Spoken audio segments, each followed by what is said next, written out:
Good morning, Drift fans all around the world. We are locked and loaded for round 3 of the 2023 Yokohama Tire Presents Formula Drift Japan FDJ2 here at Sportsland Sugo in the Miyagi Prefecture. 世界中のドリフトファンの皆様をお待ちしました。2023年横浜タイヤプレゼンツフォーミュラードリフトジャパン FDJ2 Round 3スポーツランドスゴーからお届けいたします。これから水槽トップ16のトーナメントをお届けしてまいりますが、コース上には各マシンとドライバーが、整列していますね。We are about to kick off the top 16, but before we go to that, we're going to start the opening ceremony. ということでオープニングセレモニーを、まずはじめに行いたいと思います。So we're going to go ahead and get into the opening ceremony. We will hear the Japanese national anthem, so please everyone stand and hats off. 国歌斉唱です。ご起立、ご脱帽をお願いいたします。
皆様ご協力ありがとうございました。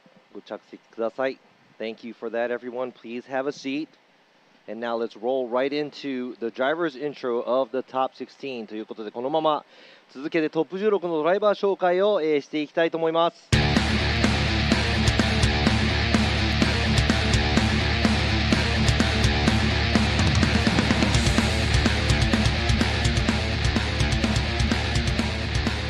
さあ、まず今回のスゴー予選見事1位を取った Qualifying first here in the first battle, it is car number 13 driving the Miyagi Racing with Nambe JZX90 Chaser.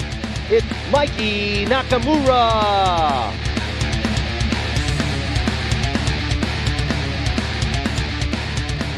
Going against Hinz, coming by with the skin of his teeth, getting a 74 on his qualified run, making it into the top 16 in the Progress Project New Motis S14, number 78, Kazuma Ikimoto!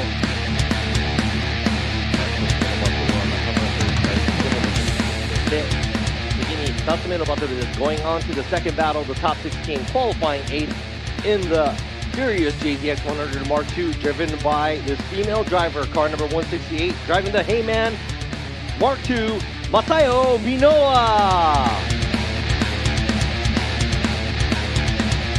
Going against her, he's representing Pakistan out here in the R Nation, ready to go battle out S15, number 786, Rohab Khan.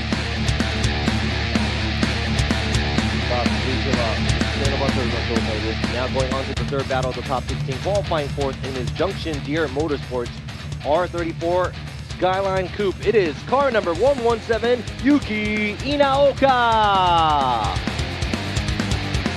Going against him, he's sitting on the top of the leaderboard at 131 points right now in the season in the Harry's Autos with Big Kids Block Japan R32 Skyline number 43, Harry Yosa.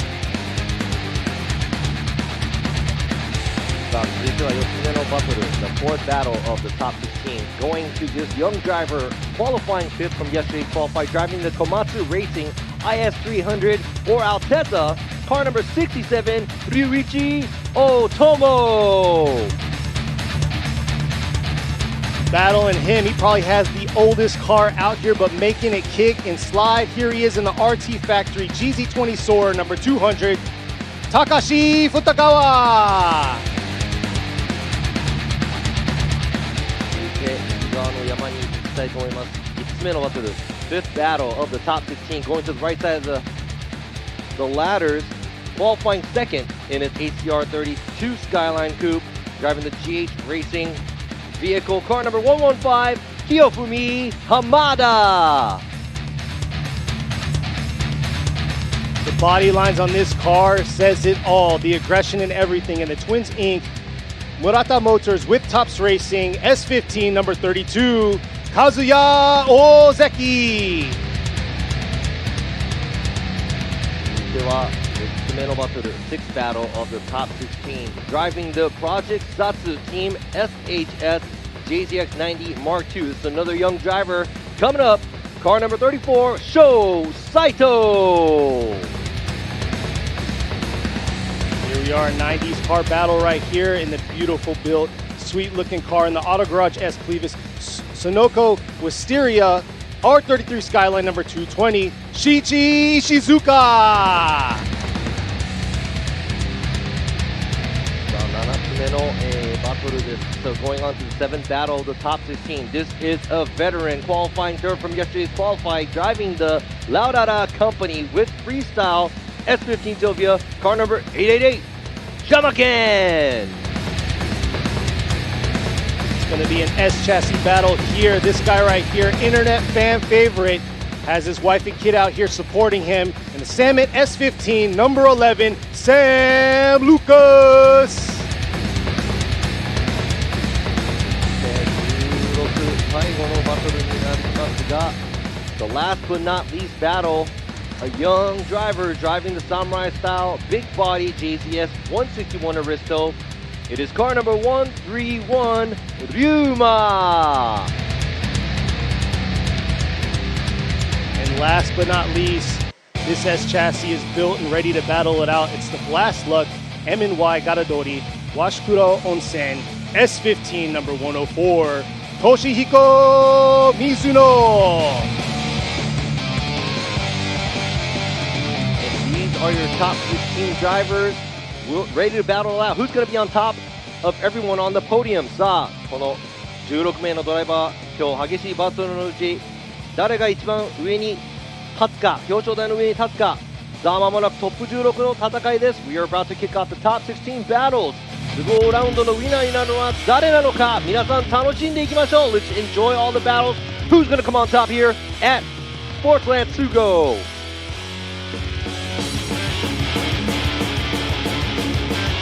それでは、車両に、ドライバーたちが用意を各、していくと思いますが、その間ですね、こちら実況席の方の、紹介をしていきたいと思います。So while the drivers are getting ready, getting back into their cars, let me go ahead and introduce to you guys who we have up here in the judging stand, in the judging booth.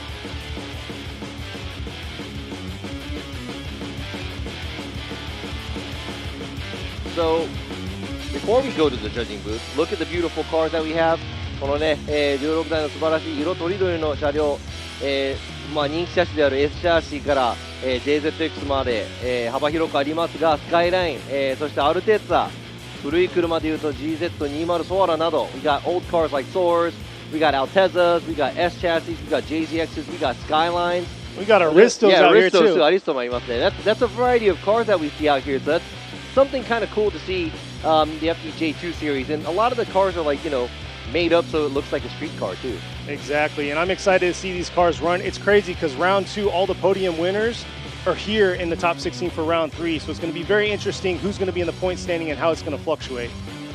そうなんです。J2 の車もね、ちょっとなんかストリートカーっぽい、味付けがしてある車両があったりとかですね、前回の、イベントを見ていましても、やっぱり表彰台に立つ車両、誰が本当にね、表彰台に立ってくるかわからないので、すごくその点も楽しみの一つかなと思いますが、さあちょっとね、一周長いので、スゴって、How long is this track? 2.3 roughly miles that is, but kilometers it's like 2.3 マイルぐらいあるんで、多分4キロ、3 point, そうですね、4キロ近く、一周あるコースなんでね、ちょっと用意に時間がかかると思いますが、車両がすべて今、撤収していきました。All the cars had left, and let's go ahead and introduce ourselves here in the judging booth. ということでね、このジャッジブースにいる、僕らのことをちょっとお話しさせていただきたいと思います。紹介していきたいと思います。まず、僕のね、右側、画面左側にいる、ケニー・ハリス、今回実況、してい英語の実況を、僕のお手伝いをしてくれています。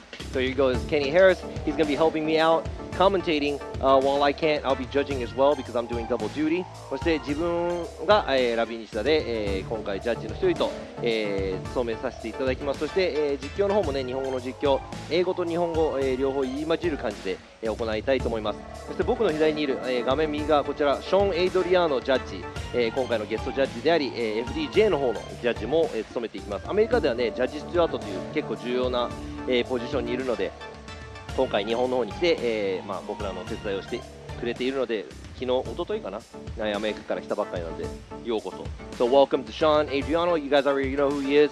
He is also a judge and driver steward in the Formula Drift USA series. So it's one of the big roles that we have in the US. So he's out here, one of the guest judges, helping us out here judging for the series. And all the way over there next to Sean is our FD Japan judge and also works with Formula Drift Japan is Yoichi Imamura. 一番奥にいらっしゃるのがもちろんドリフトのレジェンドでもある今村洋一ジャッジですね。 FDJ の方 FDJ2 そして J3 の方も、全てのジャッジを僕と一緒にこなしていく、良き相棒です。ということで、この4名で、一番奥にですね岩田代表もいるんですが、ちょっと画面に映ってますが、That's Iwata, obviously the owner of FD Japan and he runs everything, so he's the CEO. ということでこのメンバーで、FDJ2 の、実況そしてジャッジの方を担当させていただきたいと思いますので、皆さん最後までよろしくお願いします。So it's going to be us four mainly talking and also judging for the Formula Drift Japan FDJ2 here today. So bear with us and enjoy the show. Exactly. It's a one live stream session. It's going to be English and Japanese. Obviously, you could tell. So he's actually doing triple duty because he has to translate and talk in the PA system. So Robbie's pretty busy today. ということで、ちょっと僕らの紹介も行えたところで、コースの方も少し紹介していきたいなと思いますが、Let me go ahead and introduce you to the track here, the beautiful Sportsland Sugo track and the layout that we have here where we will be judging. さあ、こちら、ゾーンの説明させていただきたいと思います。スタート地点左上の方からまっすぐ来ていただいて、ちょっと上がっていく斜面、321のコーン、振り出しを、1のコーンまでには必ず振り出しをして、アウトゾーン1、左側にあります。その後下っていく形でアウトゾーン2も、もちろん、アウトいっぱいに車両を進めなければいけません。そしてその後振り返してアウトゾーン3、4がありますが、この振り返しかなりの角度をつけないと3、4のあたりで減速をしなきゃいけないので、そこら辺は、3人のジャッジでもちろん厳しく見ていきたいと思いますが、もちろん追走なので前の車は予選でベストな走りをできるようにする、後ろの車はその前の車の真似をできる限りするような形になります。So, just a quick description. You saw where the zones are at. Obviously, we have one transition, but you're going to have to do a dynamic transition as a lead car. Try to do the best run as you can. As a lead car, just like the qualified, the chase car has to mimic the lead car as the best as they can. ということで、この FDJ2 の、シリーズなんですが、FDJ とはちょっと違いまして、なんとタイヤは、ワンメイク。So we have a spec series here, FDJ2. It's a little different from Formula Drift Japan. アドバンのネアは AD09 が、採用されております。前車に装着されておりまして、大切なタイヤと、路面の関係に関してはイコールコンディションになります。It's all equal because all the drivers are going to be on the same tires. It's the Advan Neova's AD09. そしてこのアドバンネオバ AD09 の、使い方、アクセルの踏み方はもちろん内圧の、指定だったり、このタイヤの使い方も勝敗を握る鍵となります。I know the usage of the tire, air pressure, how you control the tire, and the drivability of the car and the setup makes a big difference here because everybody's going to be on the same tires. It's all equal, and that's the key to winning. Exactly, and drivability is a big thing. Yesterday, they got to suffer through the rain through half of their qualifying, and then they got the dry conditions. So here we are today, beautiful track. They had an amazing practice session this morning, and it should be a smoke session today. そうなんです。昨日の練習、ごめんなさい、本番もですね、雨が降ったりちょっとドライになったりですね、タイヤの使い方を皆さんうまく使いながらこのベスト16、勝ち上がってきました。そこでですね、あとはこのシリーズの方の、ここまで、スポンサーの企業の皆様のご紹介もしていきたいと思います。Let me go ahead and introduce you the supporters and the sponsors that we have for this series.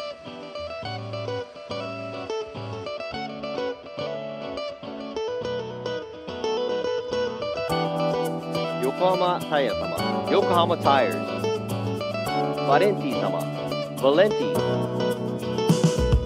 RSR 様、RSR、モティーズ様、モティーズ、ブリット様、Bridge. 荒いヘルメット様。荒いヘルメット。ハミングバード様。ハミングバード。FPV ドローン様。FPV ドローン。以上の、スポンサーの皆様、のご協力をいただいて、この FDJ2、皆さんに楽しんでいただければなと思います。These are our sponsors and supporters that we have that are supporting us to make this happen, and also it's all you guys out there watching the live stream and coming and supporting us. Thank you very much. ライブストリームの方もね、ご覧の皆さんももちろん、サポートの一部ということで本当にご覧になっていただいてありがとうございます。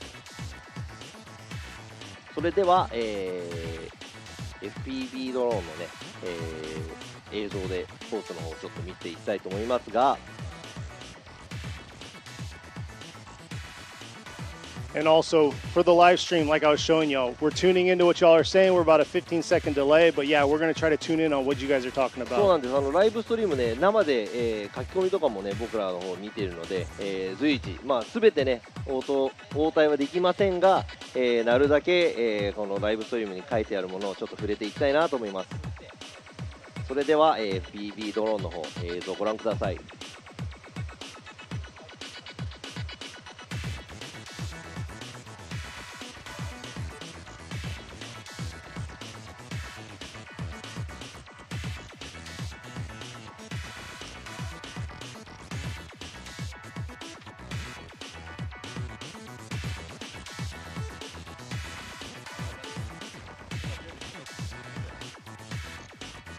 さあこちらね、コースのちょっと、映像が切り替わる前にちょっと見ていきたいんですが、本当に、今日もいい天気で、昨日と打って変わって、昨日はちょっと小雨だったり、霧がかかっていたんですが、We had a lot of fog and some misty rain that we had yesterday, but today, I mean, it's a beautiful weather out here. It's a fabulous facility that we have as well. このスポーツランドスゴーのこのコース自体もすごい綺麗で、広いし、ちょっと広すぎて大変かなという部分もありますが、その分ね、ダイナミックな走りを、皆様にお届けできると思います。Looks like we can, since the track is big, we're going to go ahead and, show off the skill level that the drivers have because it is a dynamic track.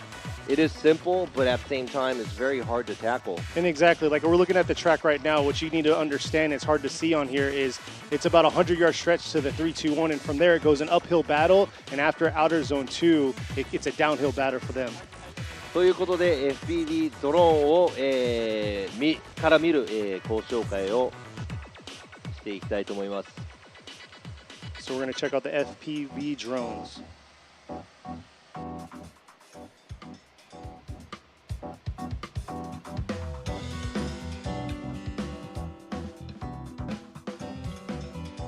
さあこちら試験を抜けていってこのストレート、ずーっときます。結構長いストレートなんですがスピードも乗る車あります。左側に321のコーンあります。That's the straight. We see the 321 cone. You have to initiate by there.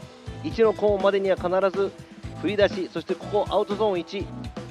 ゼブラ外に行ったら、1本タイヤコースアウトになってしまう。そしてこちらゼブラが2つ、2枚重ねになっているアウトゾーン2、そしてゼブラがないアウトゾーン3、そのアウトゾーン3を駆け抜けていってその後右側にあるアウトゾーン4ということで4つのゾーンが、主にありますが、単純そうに見えて、その高低差があったり、角度いっぱいつけなきゃいけない、アクセルをいっぱい踏まなきゃいけないというね、結構難しいコースとなっています。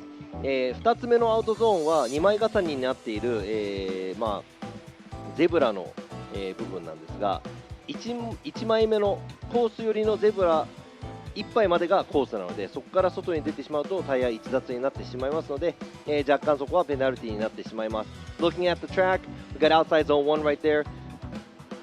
The edge of the track is at till the end of the rumble strip. Then right here on outside zone 2, we have 2 rumble strips. We're looking at the first rumble strip. The second rumble strip is off course. There's no rumble strips for the outside zone 3 and the 4, but this is a very hard track because you have to make sure that you throw a lot of angle going from outside zone 3 to 4. So the transition from 2 to 3 is going to be very vicious.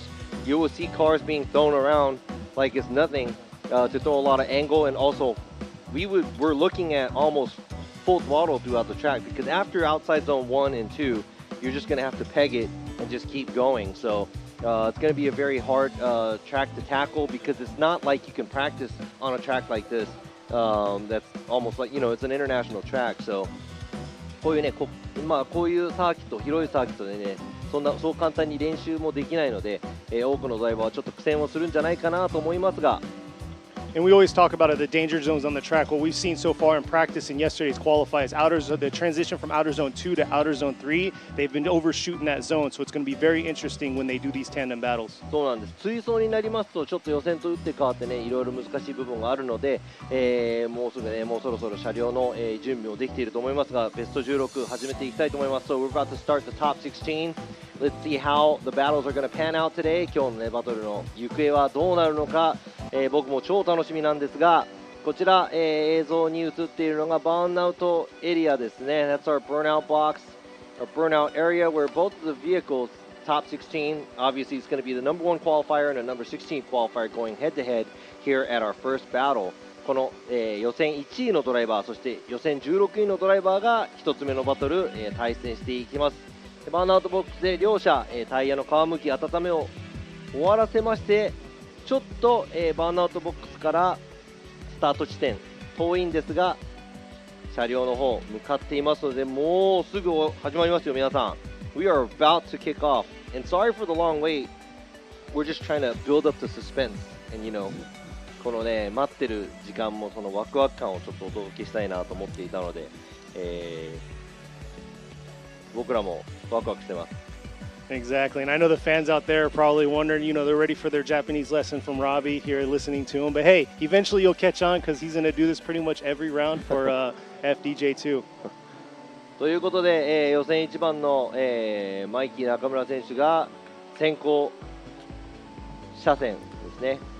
そして後追い池本和馬選手。池本選手去年の予選1番だったんで、Ikemoto was actually number 1 qualifier here last year. Oh yes, he was, and now so he's going against the number 1 qualifier. But man, Mikey is a pretty intense driver. Yeah, he's an intense driver. He got overall, he got the highest. Obviously, we said 87 points was his qualifier run. So here he is, leading the pack, coming around the 3-2-1, initiating, approaching this outer zone 1. Ikemoto trying to close that proximity. Like we said, it's a throttle battle all the way through after outer zone 1. And it looks like Mikey's doing his thing, missing outer zone 3 right there a little bit. Could have been deeper.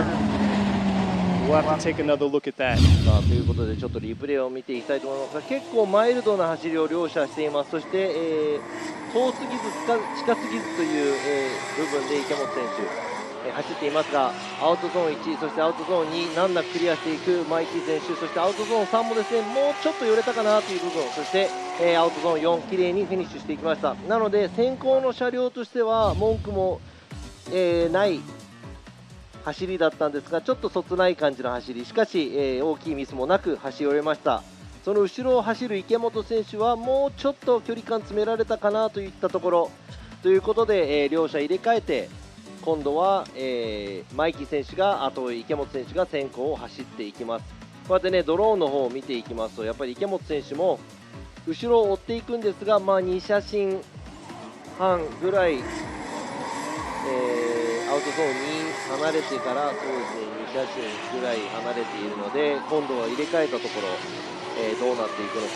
そして池本選手今ねアウトゾーン2、3行くところもちょっとラインがやっぱりちっちゃくなってしまった、なんとか追いつこうとしているところですが、もちろんね、アドバン AD09 両者履いているのでそこはグリップのレベルはもちろんイーブンなので池本選手もちょっとアウト寄れたかなという感じでしたね。So obviously all these drivers are all on 8009s, Advan 8009, so the grip level is the same. So it looked like Ikemoto was kind of falling behind at around outside zone 2. He had to cheat the line, going from outside zone 2 to 3, and not a lot of dynamic. It's not as dynamic at the transition. So let's see what he does in his lead position. ということで入れ替えて池本選手が先行、そして、マイキー選手が後追いです。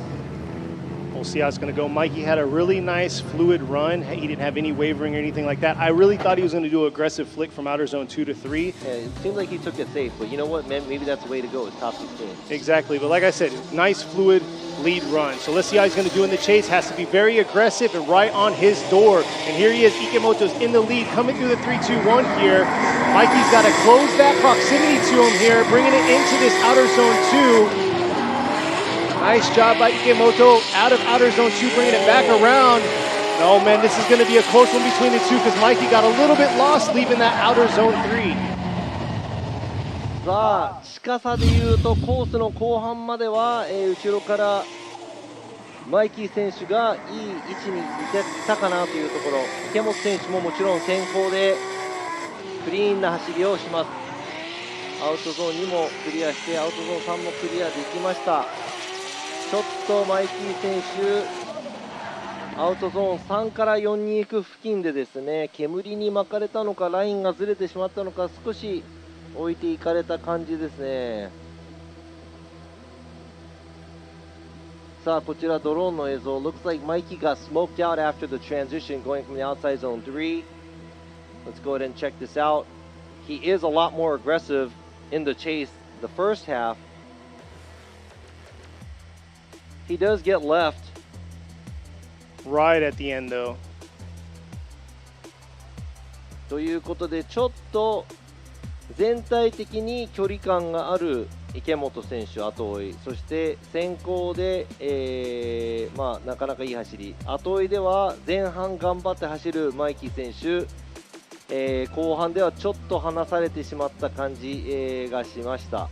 Yeah, I did like Mikey's attack though from that outer zone 1 to outer zone 2, but like we said, right at the end, it was very like at the half of outer zone 40. So now we're looking at how well did both of the lead cars drive and how well did they chase. 今度は先行と先行、後追いと後追い。先行そんなに大きい差はないと思うんですが、後追いではやはり、全体的に同じぐらいの距離感の池本選手、後追いで最初は詰めてちょっと後は離されてしまうマイキー選手。さあジャッジの方どんな感じになるんでしょうか。 So, I mean the lead, I'm not seeing too big of a difference in the lead runs, but in the chase Ikemoto taking it a little safe from the beginning to the end, but Mikey giving it an attack from the first half but losing him at the last half right of through the the track. finish. Yeah, This is going to be a hard one.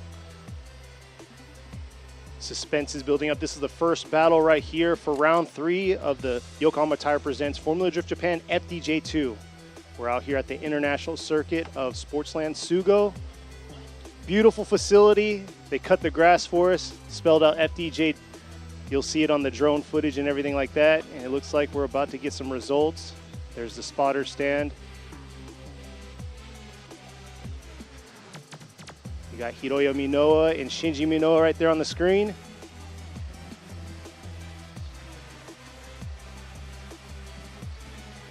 Just waiting for the score.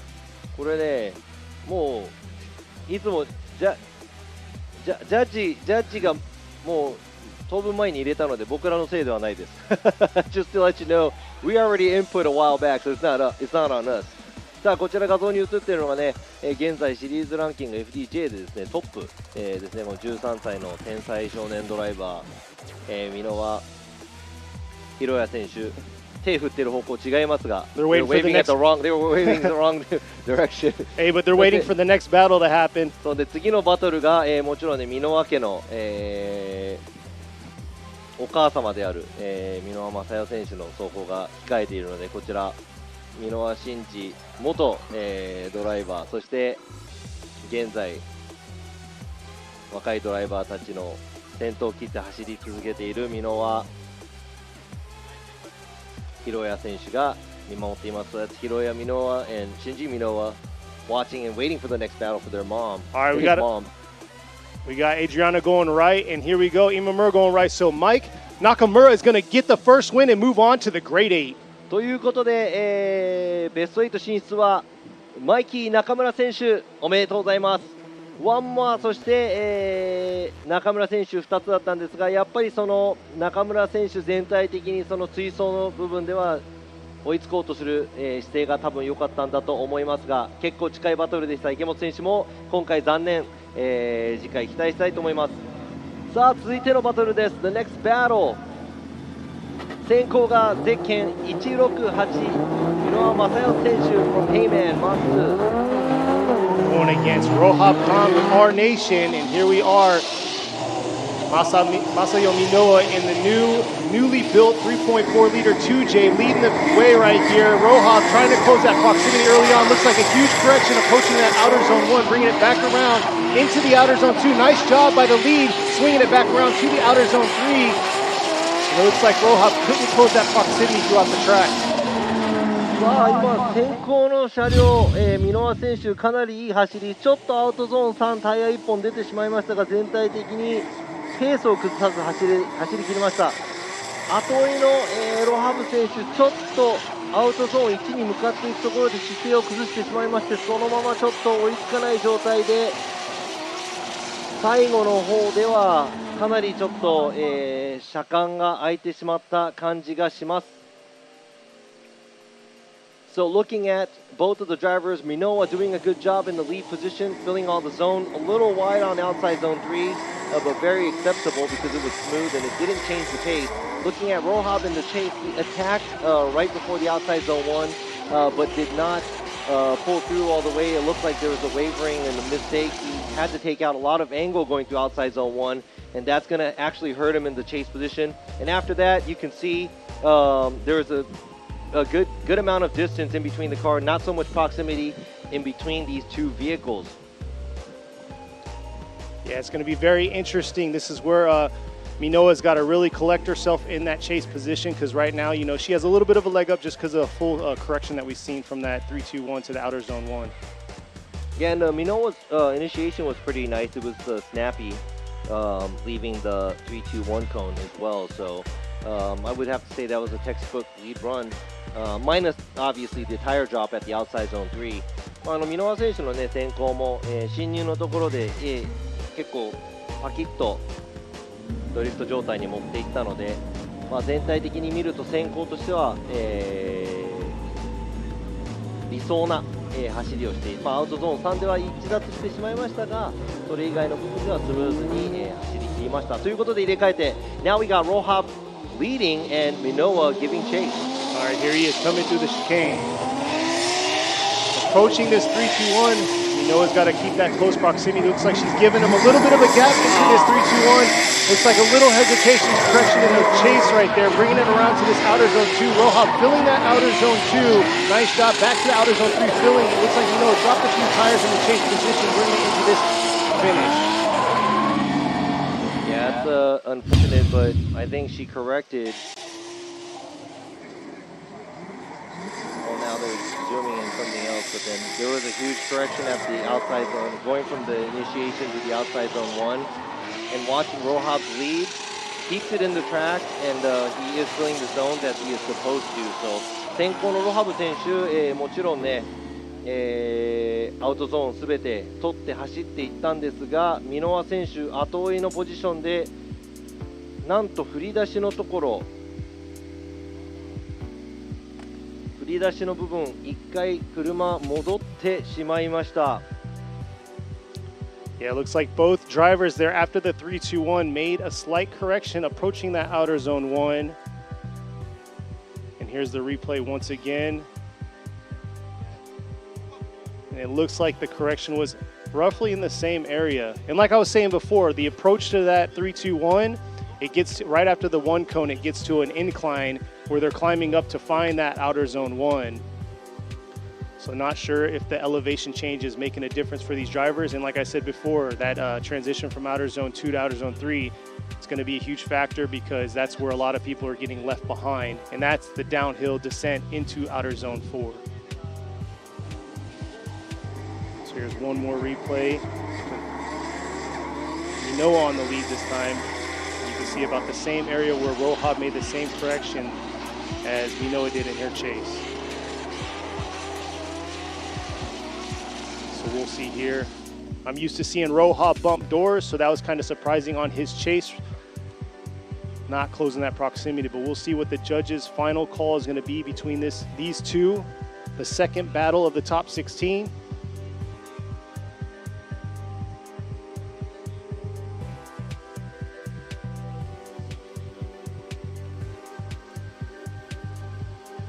Judges are checking out the replay once again on the monitor that they have, gives them all the angles of the track. And there you go, the drone guys giving you the bird's eye view, the view right next to these drivers.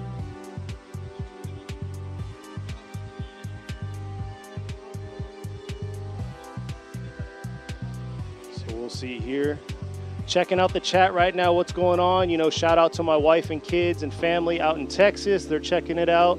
Obviously, y'all know I'll be leaving here soon, shortly, but they're out there watching and supporting. But you out there supporting us, giving us the comments, thank y'all. Appreciate the love and support from y'all that have been supporting us all the last, 4 years. So here we are. They're building up suspense, the judges are. And here we are. Nishida is going to go with a one more time. Adriana is going to go with a one more time. So there you go. We're going to see a one more time battle between these two drivers.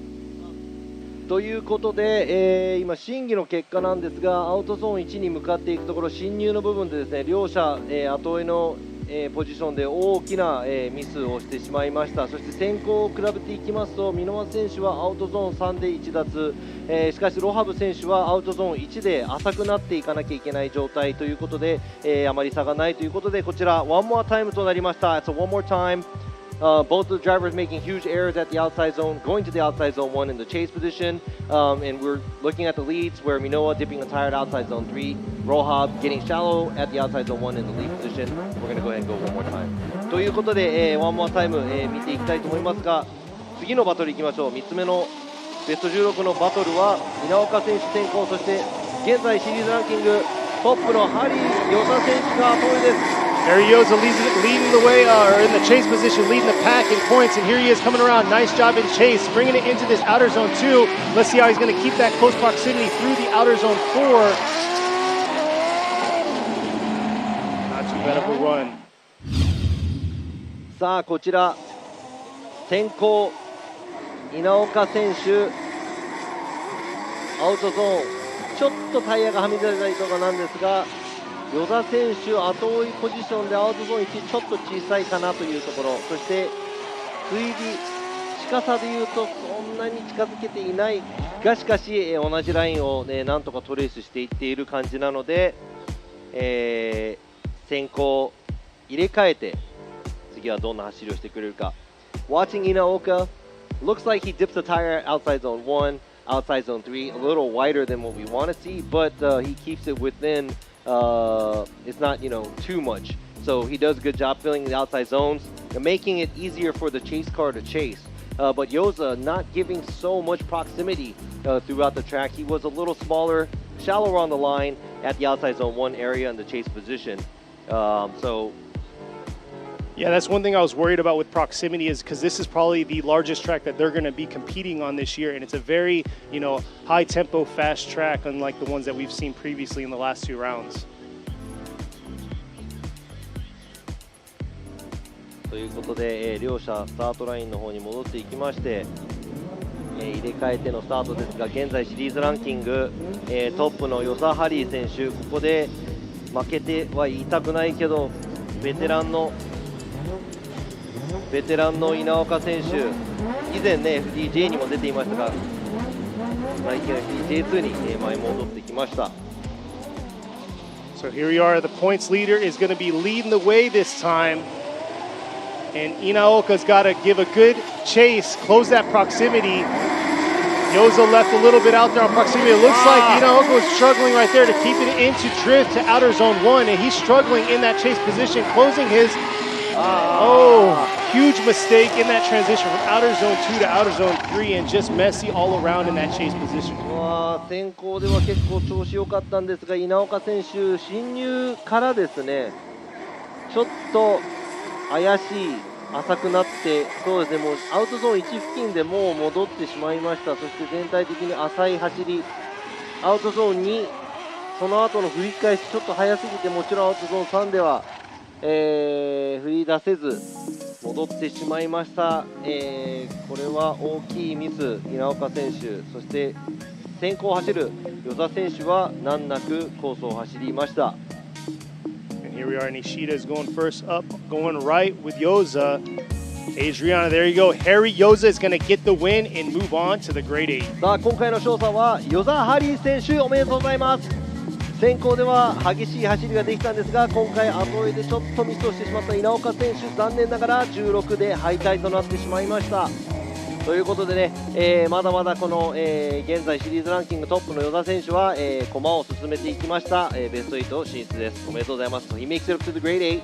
Watching both of the drivers, obviously there's big mistakes that Inoka made. Yoza doing a clean job in the lead position. さあ続いてのバトルです、左側のブロック最後のバトルなんですが、予選5位通過大友龍一選手、対するは東映昭和の車で頑張っていますゼッケン200番二川博士選手です。 Alright, here we go. Ultimo leading the way into 3-2-1, bringing it into this outer zone 1. Nice job through that zone. Filling that zone, bringing it in. Looks like he dropped the tire in the lead. Oh, the chase falling behind after that transition from outer zone 2 to that outer zone 3. ちょっと後追いポジションで二川選手膨らみすぎましたが、大友選手先行のポジションで、なかなかの走り、アウトゾーンも難なくクリア、アウトゾーンに難なく通過、そしてアウトゾーン3、1打数をしてしまいましたが、それ以上にワイドに行ってしまった後ろで、走っている二川選手、そしてね、この両者間がちょっとやっぱりかなり空いてますね。I'm not going to say there's probably not much proximity in between these two cars. Otomo doing a pretty good job in the lead position. He does dip a tire at outside zone 3, but clears all the outside zones that he needs to be, and gives a fair chance for the chase car for Futagawa to come. But Futagawa leaving a huge gap in between, so it's going to be very hard. Exactly. This track right here is built for Ultimo. We were talking to him yesterday, and yeah. これでですね、アウトゾーン3で二川選手がどこまで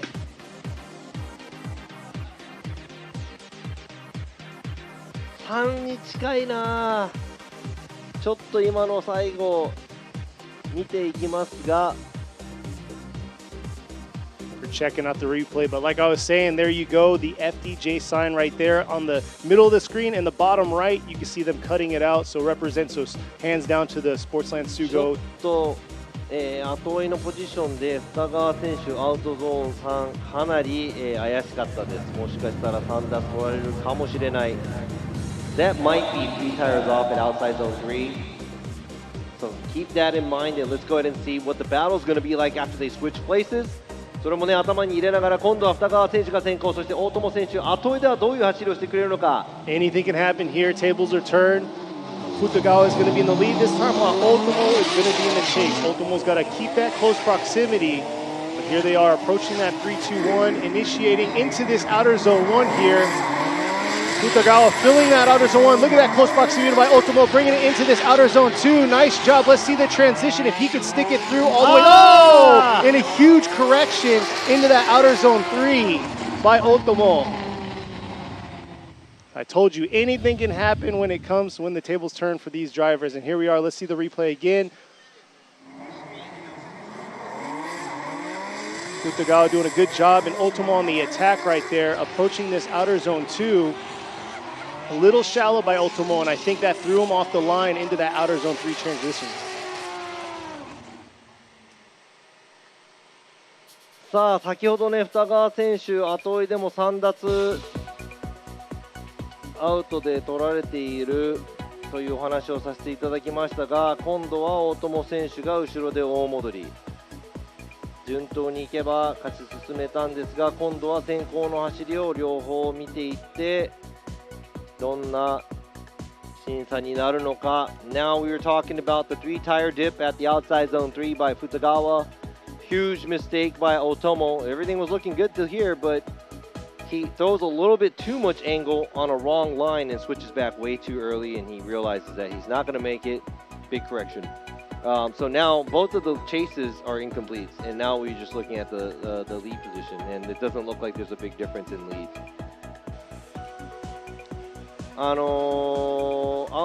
先行の走りだけで今回多分審査しなきゃいけなくなってきますが、もちろん一番分かるところで大友選手1奪3アウトでしていますが、全体的にじゃあ大きい差が出るかというとそんなにない気もします。here we are. Let's The see only, this. like I said, the only difference is right here. One tire off at outside zone 3, and that's pretty much it. So there's not a huge difference. And now it really depends on what the other judges have in mind and how critical that tire dip is. Exactly, and that's the big thing is 3 tires off, that's considered an incomplete. So that's what we got to really face when it comes to that chase position. But here we are. Nishida is going to go with a one more time. Adriana is going to go with a one more time. So we're going to see a one more time battle between these 2 drivers. Let's see if we can get a good chase run by one of them. さあ両者、選びかねないということでワンマータイム、ちょっとねいいワンマータイムではないですね。両者後ろでもう、ダメという、ことで、次は後ろのポジションでどちらかが、いい追走をしていただきたいと思いますので、さあ、どんどん参りたいと思いますが、右側の山、we're going to go to the ladder on the right side of the battle here. It is qualifying second from yesterday's qualified Hiyofumi Hamada from GH Racing, leading the position. In the chase position is Ozeki, Kazuya Ozeki from Quincy, Murata Motors with Odyssey Racing. さあ、Ozeki 選手が遠い、浜田選手が先行。 And man, it looks like Ozeki's giving him a huge gap. You don't want to give Hamada a gap like that. This man can drive, and you can see right there from the smoke show in the lead right there, coming into this outer zone 2 here. Could have been a little deeper through that zone, bringing it back around, keeping it on track through outer zone 3 and just smoking out Ozeki. さあ浜田選手、なかなかの走りですが、タイヤの位置を見てしまいますとちょっとだけアウトゾーン1に、もうちょっと寄れたんじゃないかなという、印象がありますが、先行でそうですね、アウトゾーン2もちょっとライン上少しちっちゃい、感じがしますが、角度多め、アクセル回動多め、ダイナミックな走りを見せてくれました。その後ろを行く大関選手なんですが、ストレートでかなり離された状態から追いつこうとして、小さいラインを通って追いつこうとしてはいないんですが、さほどこの車両2台の間、距離感は詰まらない状態で、フィニッシュラインを越していきました。Hamada, slightly smaller line at outside zone 1 and 2. Looks like he has more space to go wider, but the huge difference in the entry and being very late into it, Ozeki not being able to fill the gap at all. And I'm talking, this is a huge gap that was created in between these 2 cars. So now we're gonna have to see what's gonna happen. Yeah, not sure what happened there. It looked like he was kind of sleeping at the line, but the big thing is Hamada wants to push himself forward. He got 3rd last round at Ebisu, and I know he's tasting that top victory today. そうなんです。前回、表彰台に立っている浜田選手、もちろん今回も表彰、台を狙っていると思いますが、それを阻止すべく大関選手も今度は先行でどんな走りをしてくれるのか、そして浜田選手が今度は後追いで、どういう走りを見せてくれるのか。Now it's all up to how Ozeki is going to lead. What kind of chase is Hamada going to show us? Looks like they're ready to go. Looks like we have a pylon touch, possibly. フライングですね。Yeah, I guess Ozeki jumped the light. Oh, our first fault of the event. Hopefully our last. こちらスタートのビデオもね、前回、予選の時かな、ちょっとお見せしたんですが、3カウントですね、フライング、パイロンタッチ、もしくはライトが全部消えても進まない状態、が長く続きますとワンストライク、それがどれも3つ、この1つの走行で揃ってしまいますとその走り失格になってしまいますので、先行の車両は気をつけなければいけない。後追いの車はねいつ出ても、大丈夫なのでライトを、確認せず前の車に合わせる形で発進していきます。You guys probably already know the rules about the 3 strikes: jumping the light, standing at the light, hitting the cone. Any of that, 3 of them, you're out. But they cleared it. It looks like Hamada's early on right there, keeping that close proximity through the 3-2-1 into this outer zone 1. Hamada struggled to get all the way out to that outer zone 1, but he's keeping that close proximity to Ozeki. A little bit of a flutter there by him, but bringing it back around. An overall nice job with the proximity. Not an ideal run by both of the drivers, and not an ideal run by Hamada in the chase position because he was very small on some of the lines, but the proximity, a big difference between these two cars. Hamada not making out to the outside zone 1, Ozeki making it to the outside zone 1, making it out to the outside zone 2. Shallower line by Hamada, and right here he gets into formation and he puts himself on the right line where he's supposed to, but I would have to say the big difference between these two battles is proximity. Exactly. 浜田選手、アウトゾーン1、アウトゾーン2ですね、ちょっとペースが違うので、ラインが非常にちっちゃくなってしまいましたが、大関選手、先行では綺麗な走り、しかし、さっきの走りと比べてしまいますと、あまりにもこの距離感の違い、浜田選手は、射程圏内に、収めている大関選手、先ほどの走りはちょっと大関選手、後ろ、開けすぎてしまった、というのがもしかしたら響いてしまいますが。So who's going to get it here? First on the right-hand side, there you go, Nishida going left, Adriana going left, and Imamura is going to be going left. So Kiyofumi Hamada is going to get the win and move on to the Grade 8. さあ、今回の、勝者は浜田清文選手、おめでとうございます。大関選手、残念ながらここで敗退、先行の、ライン取りはすごく良かったんですが、やはり後追いでの遅れがちょっと、響いてしまいましたが、次回頑張ってほしいと思います。さあ、続いてのバトルは次のバトルではなく、先ほどワンモアタイムになったこの2台の、車両決着をつけて、いただきたいと思いますが、 Let's go ahead and see what they are going to do in each position. We're going to go back to this one more time battle of Minoa leading Rohab. Biggest mistake we saw between both drivers is in that chase position, leaving that outer or that 3-2-1 into outer zone 1. They had a little bit of a correction, so we'll see here this time around. Rohab leading the way. Looks like he's keeping that close proximity early on through that 3-2-1. And look at that right there, right on her right door, bringing it into this outer zone 2. Almost choked himself up right there. Transitioning back around, taking a shorter line. And not the cleanest chase, but tried to compensate and have close proximity. Yeah, I'd say the proximity is a lot tighter than what we saw in the first battle. さあ、1本目のバトルより、今回ロハブ選手後ろもっと近い状態、ちょっとラインはもちろん小さめ、ミノワ選手アウトゾーン1、アウトゾーン2うまくトレースしています。そしてロハブ選手ここからですね、振り返してからアウトゾーン3ちょっと、ゾーンから離れすぎ、しかしミノワ選手も先行の状態でアウトゾーン3、2脱なのかワイドに結構取っています。So looking at Minoa, doing a good job at outside zone 1, Rohab taking a shallower line but has proximity. And after outside zone 1, Minoa going to outside zone 2, Rohab kind of taking a very smaller line there, gets back into formation, gets on the line he has to, but does the transition a little too early, misses outside zone 3 in the chase position. But at the same time, Minoa dipping 2 tires at outside zone 3. So not going to say the cleanest battle, but I would have to say it's a little bit more exciting than what we saw earlier. Exactly. And you could see how he compensated. I don't know how he pulled it off, leaving outer zone 1 to that outer zone 2, choking himself up right there, but able to make it to that outer zone 2. But like you said, when you throw yourself offline, something's going to happen after. 先ほどの走りは、大きなミスが、一つずつあった、両者なんですが、今回は小さなミスが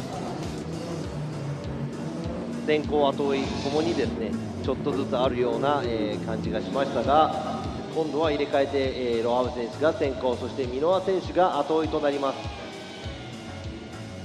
All right, here they are. Tables are turned this time. Rohab is going to be in the lead. Minoa's got to keep that close proximity and have a clean run.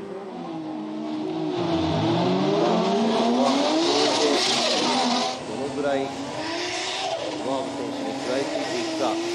Looks like Minoa's trying to keep that close proximity, but being a little bit safe, falling behind a little, trying to close in on this outer zone 2. Rohab filling outer zone 2, or getting right to the outer zone 2, tipping. Oof. We'll have to look at that. Huge mistake with the transition on the chase. さあ、先行ロハブ選手のラインを見ていきましょう。ミノワ選手後ろで近いけど近くない感じ、そしてロハブ選手アウトゾーン、これは先行ロハブ選手アウトゾーン3で膨らみすぎていました。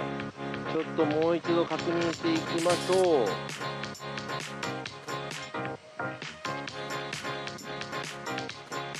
They're checking out the replay one more time because looks like honestly, it's kind of a mess because now we have Rohab.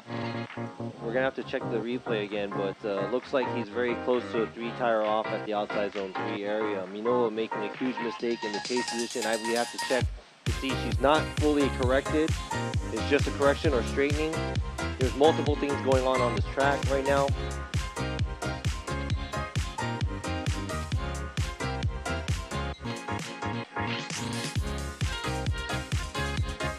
Yeah, the driver is not making it easy for these judges, putting it in the judges' hands here. And like you said, Rohab making a huge mistake with the transition from outer zone 2 to outer zone 3. Looks like possibly dipping 3 tires there. They're taking a triple check at that, but at the same time, Minoa in the transition looks like she might have straightened, but a huge correction by her in the transition, getting into that outer zone 3, leaving the outer zone 3. So we'll see what the judges' call is going to be. This is their one more time battle. This was supposed to be the second battle of the top 16 on the left side of the bracket. And we'll see here, not making it easy at all.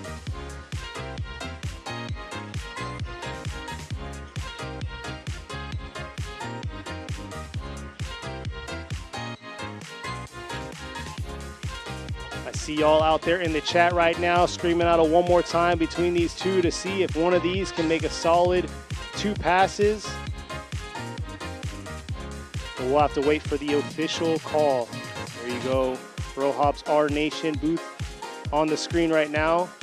Go check them out, rnation.jp. But we'll see. Still waiting on it.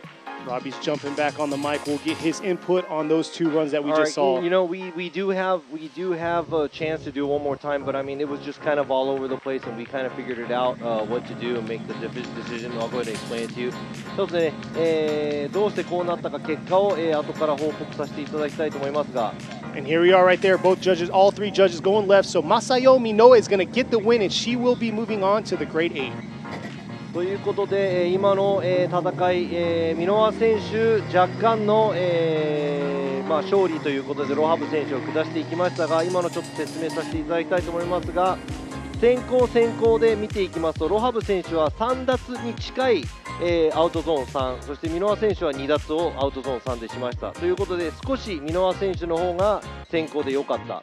後追いで言うと、距離感、そして、全体的に見た結果、大きいミスをお互いアウトゾーン3から4でしている、ということで先行少しだけ、ミノア選手後追いは、あまり両者良くない状態だったということで、若干の、感じだったんですがミノア選手に行きました。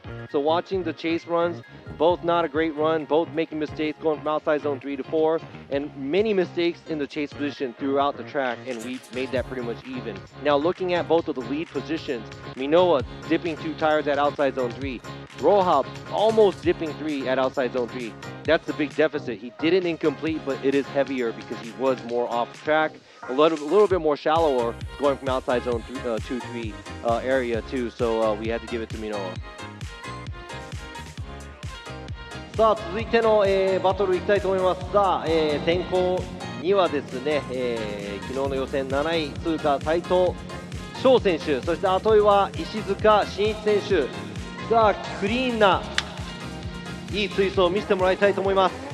Now I want to see some good tandeming here. Saito's leading, Ishizuka chasing. Let's go. Let's do this. This is going to be interesting. Saito is a very aggressive driver. This time around, he's leading the way, but Ishizuka is very safe. He's podium before, and I know he's smelling it, bringing it around, trying to close that proximity, leaving it, cutting itself short right there into that transition to that outer zone 2, bringing it back around. Oh, looks like he might have dipped 3 there, real deep in that outer zone 3. Not looking good for him.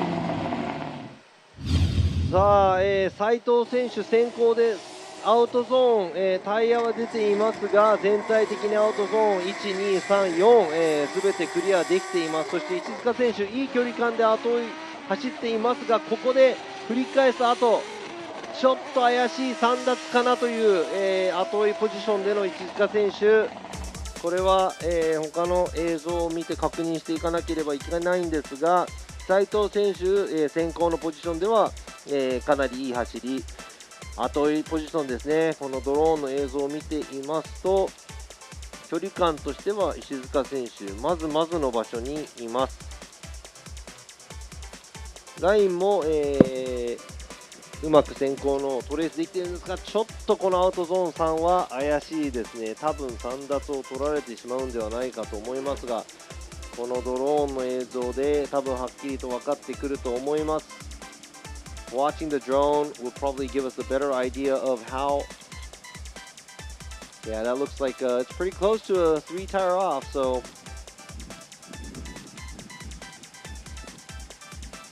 Yeah, but we're going to see here swapping roles. Now Saito's going to be in the chase while Ishizuka's going to be in the lead.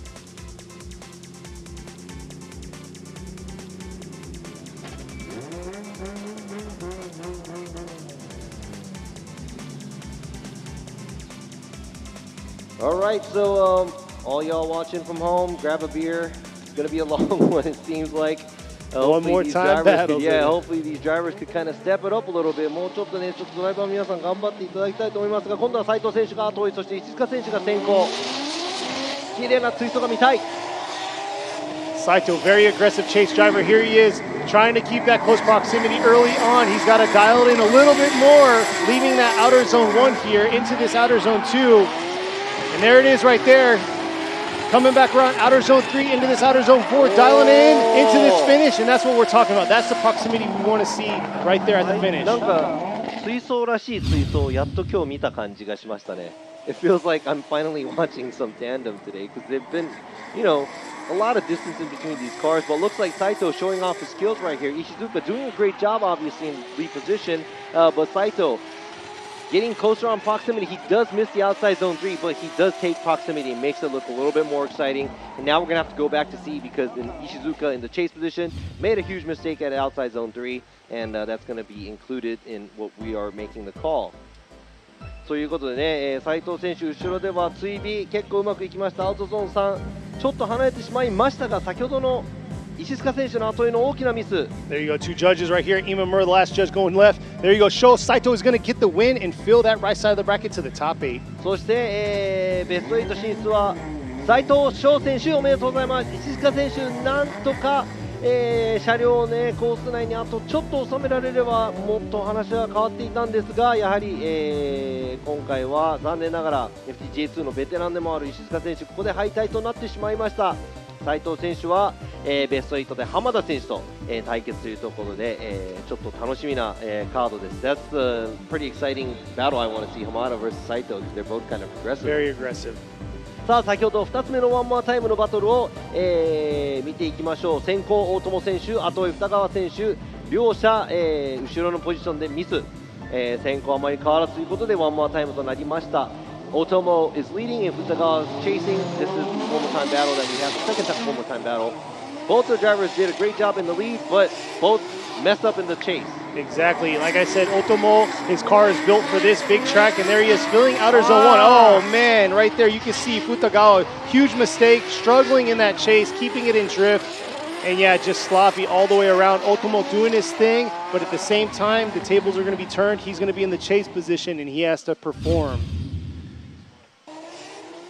さあ大友選手、先行ポジションでアウトゾーン1、ちょっと遅れて入りましたが、その後をですね、二川選手、大きいミスで戻り、アウトゾーン1から2に行く付近でですね、戻ってしまいました。なので、後追いポジションではちょっと良くない、大きいミスをしてしまいました。全体的に見ていますと、先ほど同様、先行ポジションでは大友選手、なかなかいい先行の走りをしていきましたので、入れ替えた状態でどうなるか見ていきたいと思います。It's kind of obvious to see Otomo doing a fairly good job in the lead position. Kind of gets into outside zone 1 a little later, but Futagawa at the same time makes a huge correction at outside zone 1 area after he's leaving outside zone 1, corrects and pretty much straightens and has to cut in, reinitiate at the going into the outside zone 2. So that's going to be an incomplete in his chase position. Yeah. Now it's reminding me of the first battle. It really is. But like I said, Ultimo's got to collect himself because he did a good job, but right there he lost it on the second half of the track. But that rumble strip, for those of you that are viewing in, those are dangerous. It's pretty hard. Yeah, they're really harsh on the vehicle. それでこのアウトゾーン1のねゼブラみんなちょっと難なく乗ってるんですが、多分ね映像を見ているとわからないと思いますが、アウトゾーン1、2の、ゼブラ結構車の挙動を乱すぐらいの激しい、路面になっているので、それを利用するのはすごくリスキーな、ところですが、さあ今度は大友選手後追いでミスなく走れるのか。二川選手も後はない、先行走るのみ。All Futagawa has is the lead, and Otomo just doesn't, as long as he doesn't make a mistake in the chase position. Sounds like Futagawa is struggling just a little bit, but he's making it happen. Otomo trying to keep that proximity, but trying to complete the run at the same time, and he completed a clean chase run. Could have closed the proximity. We'll see. If he's moving up, he definitely has to make that a huge fix. 距離感は、大友選手後追いで、すごいいいわけではないんですが、ちょっと浅めでなんとか前に進もうとしています。二川選手も先行でやるだけの走り、なかなかダイナミックな走りをしていきましたが、ちょっとチェイスポジションでの大きいミスはこれではひっくり返せないかなと思います。Doesn't look like he's going to be able to flip this around because of the huge mistake he made in the chase position. ということでドローンの映像ですが、3写真ぐらい空いてるのかな。もうちょっともちろんチェイスポジションで集めてもらいたいんですが、相手のミスが大きいということで、もしかしたらちょっと余裕を持たせたのかもしれません。There you go, Rabi Nishida going left, Adriana going left, and Imamura going left. So Ryuichi Otomo is going to get the win and move on to the Great 8. ということでこのワンモアタイムの戦い、勝者は大友隆一選手、おめでとうございます。二川選手、なんとか、チェイスのポジション、後追いのポジションでちょっといいところを見せられなかったんですが、次回に期待していきたいと思います。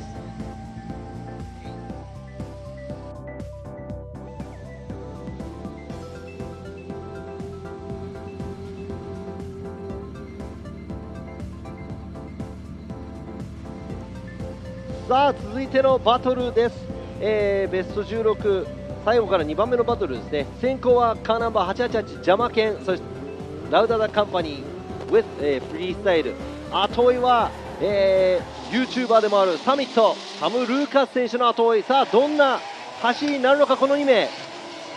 Right there, Sammy keeping that close proximity early on. Jamakin, very experienced driver here, leading the way, filling that outer zone 1. But Sammy keeping that close proximity. Nice job here, bringing it back around, transitioning into that outer zone 3. Nice flick there by the chase.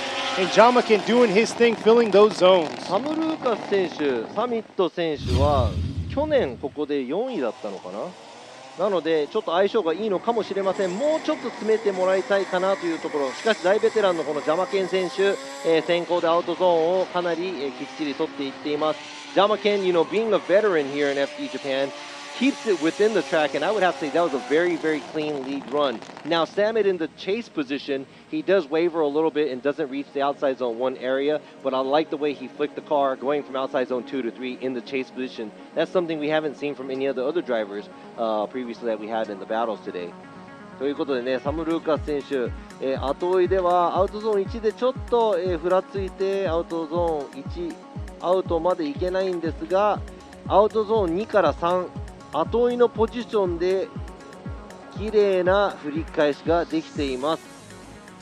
でジャマケン選手はもちろん、ベテランドライバーなので、もう先行ではこのコースはみ出さずに、アウトゾーンすべてクリアしていく、ベテランらしいクリーンな走りを先行でしていきました。ということでジャマケン選手は SR の1号、サミット選手は 2J の、1号。今度はサミット選手が先行を走ってどんな走りになるのか。 Looking forward to this because still rocking the SR, VE, and Jamaken's S15 versus Samit in his pretty powerful 2J in his S15. Now Samet's going to lead, and Jamaken's going to give chase. Yeah, it's going to be interesting because Jamaken didn't do his first qualify run because we're not sure mechanical issues or whatever, but came out, made it happen. So we're going to see how he's going to do this time in the chase. そうなんです。ジャマケン選手もね、予選の時2本あるんですが、1本目危険ということで走らなかったんで、どういうトラブルがあったのか分かりませんが、予選でもいいところにつきまして、今度は後追いポジションで、サミット選手、サム・ルーカス選手の後追いをします。Now let's see. Looks like Sam loves this track though because he was fourth last year. Wow, that's a huge gap. Big gap by Sam right there, pushing the way. Jamaken's got to close that proximity here, giving him way too much. Here they are coming around to this outer zone 2. Ooh, real deep into that zone for Sam. Oh, huge flick by him. Oh, but not able to hold on to that flick into that outer zone 4 and losing it through the finish. うわー、今の振り返しはかっこよかったけど、この先行のパワーの差なのか、スタートでジャマケン選手何かしていてます。このアウトゾーン2から3のこの振り返し超かっこいいんですが、戻ってしまいました、残念ながら。いやー、これは残念だな。先行いい走りだったんですが、 Look at that flick right ジャマケ there. ン選手も、なんとか最後の方までやっと追いついた感じなんですが、ダイナミックな走りの先行、サム・ルーカス選手ちょっとやりすぎちゃった、失敗してしまった。It looks like Samet threw it really hard. It looked awesome, but couldn't. He almost held it off. He almost held it off. If he did, that would have been pretty awesome. But you know, Jamaken being way behind. You know, yeah, I don't know what happened him off the line. Yeah, I don't know what happened there. But here we are. Nishida is going to go left. You got Adriana going left right there, and Imamura. So all three judges going left. So Jamaken is going to get the win, and he's going to be moving on to the Grade 8. ということで今回、ジャマケン選手が勝ち上がりおめでとうございます。なんとサム・ルーカス選手、前回ここでね、良かったんですが、先行でちょっとやりすぎちゃった走り。しかし今の先行は記憶に残ると思います。結構ね、かっこよかったんで、ファイト全部出し切った感じで、次回頑張っていただきたいと思います。I mean, that was a pretty memorable transition going from outside zone 2 to 3, so that's pretty awesome. But it's a loss for him. He's going to have to try harder for the next round, and Jamaken's going to move on, and we'll see him in the Grade 8. ということで、次のドライバーは若いドライバー、先行は龍馬選手、そして後追いは水野俊彦選手。Yuma's leading the way in the JZS 161 Aristo. Here he is bringing it around right here, but you got Mizuno, very experienced podium last round, got first last round. Here he is bringing it around in the chase. Looks like he's getting a little lost through that transition right there. That looks like 3 tires off in the chase position by Mizuno. Yeah, not looking good. ちょっとアウトゾーン3ワイドに行き過ぎちゃったかなと。全体的に後追いポジションで先行の真似をしていただきたいんですが、水野選手、後追いポジションでもアウトゾーン1結構はみ出してしまいまして、振り返し付近でもですね、ちょっと後ろ、アウトゾーン3出過ぎちゃったかなと。これは大きいミス。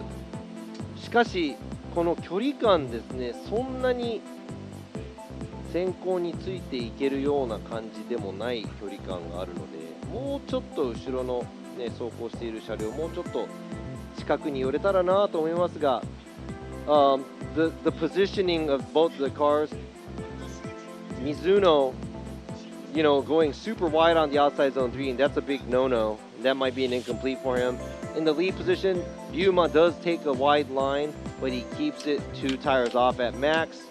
But at the same time, I would have to say from the whole runs that we saw, I have not seen many close tandems yet. Exactly. And there's a huge gap in between these 2 cars. What's crazy is Mizuno did the exact opposite of the spectrum that we've seen. He took wider lines instead of shorting the line to keep proximity. We want the chase car to, I was explaining that earlier in Japanese, we want the chase car to mimic the lead car, not run a wider line. And that's kind of why he probably fell behind.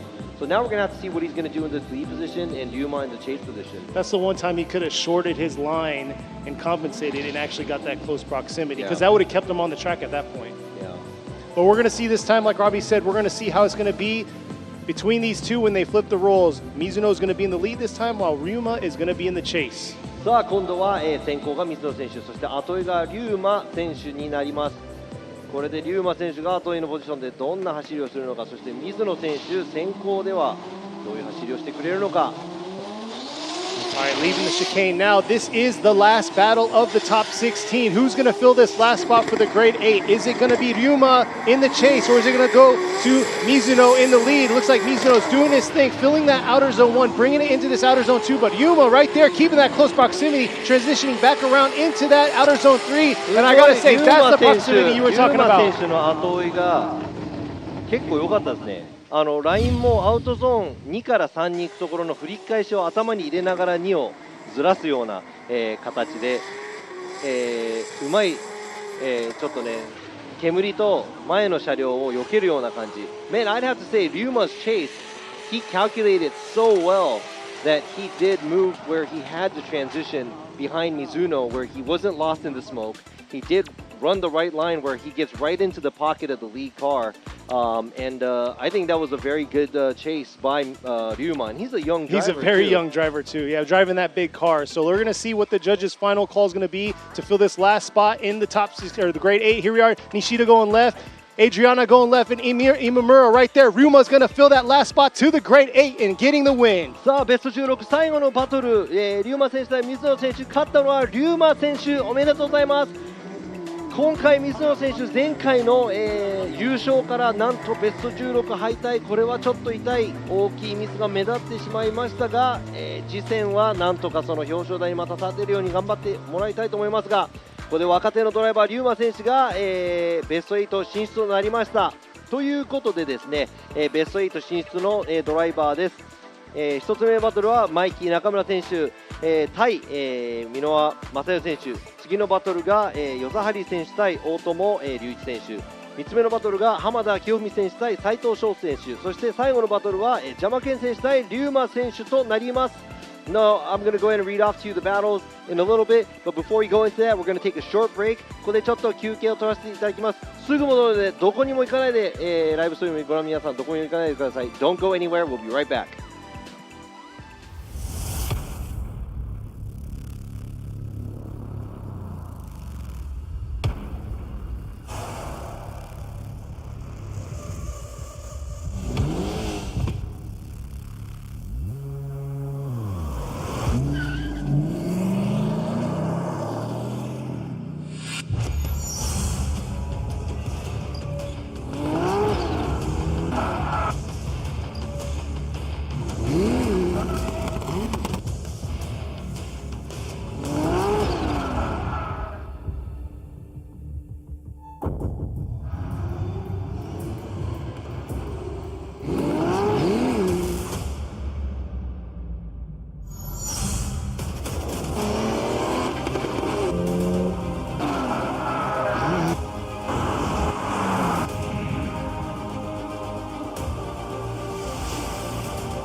Ultimate lubricant. Mortis. What's up guys, it's Freddy Gaspo and I use RSR suspension on all my drift cars. I love RSR. Iyo RSR Ichiban.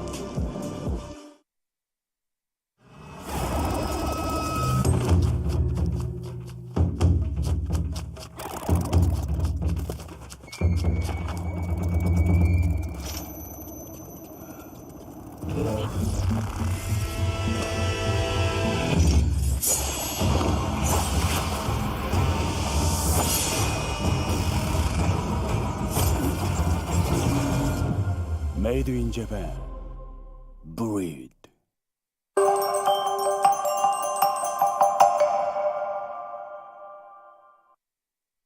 そこが知りたい FDJ ということでですね、スタートの、フライングだったりいろいろルールのことを少し説明していきたいと思っていますが、 FDJ のね名スターターである、黒田さん、通称クロちゃんにちょっとスタートのね、体をいろいろ説明してもらいたいなと思います。お願いします。お願いします。こちらにあるこのスターターのライト、クロちゃんちょっと、どういうふうに説明してもらっていいですか？セットした後にここのキックスイッチを押しますと、12345カウントブラックアウト、これでスタートになります。ということで、先行の車両はこのライトが全部ブラックアウトになった瞬間、すぐにスタートしなきゃいけないんですよね。はい。後追いの車ってこのライトは後追いに関しては、シグナルは関係ないです。フライングしても構いません。後ろの車は自分がうまく、前の車についていけるようなタイミングで出れるってことですね。そうですね。ブラックアウトをして1カウント2カウントぐらい進まなかった場合、それかブラックアウトを完全にする前に、車体が前に出てしまいますと、一応フライングという形で、1カウントというですね。1カウントです。あともう一つ、このスタートの、おなじみの試験員なんですけど、このパイロンも、跳ねちゃったり触っちゃったりすると、その1カウントに入るんですよね。はい、1カウントです。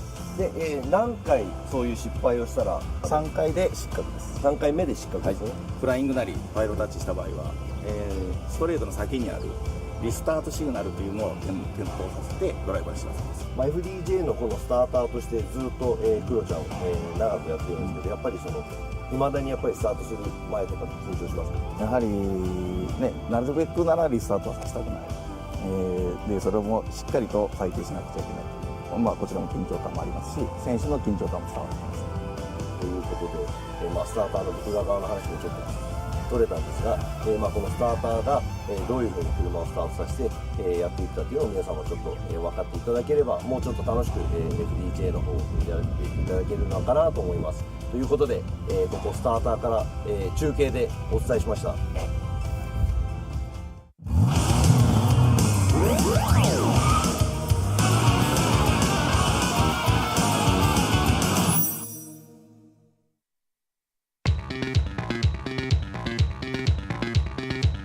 A wrap. Here we are into the grade 8 now for the round 3 of 2023 Yokohama Tire presents Formula Drift Japan FDJ2 Series.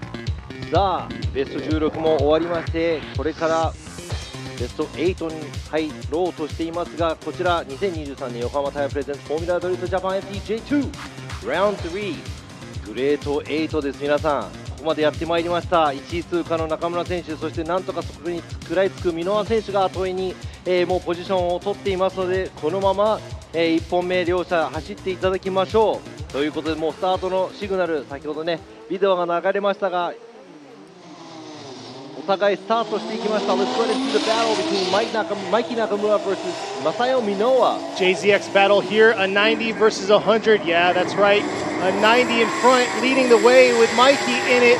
Coming around this outer zone, 1 to the outer zone 2 here. Nice job filling that zone. Minowa keeping a pretty safe proximity to him around into this 4th zone there. Yeah, and I'd have to say Mikey doing a fairly good job in the lead position. Not angled up as much, but I would have to say filling the outside zones the way he's supposed to. Minowa keeping a safe distance, missing the outside zone 2 area, and Mikey not dipping a tire at outside zone 3. Comes a little short at outside zone 3, but I would have to say a very clean run to chase.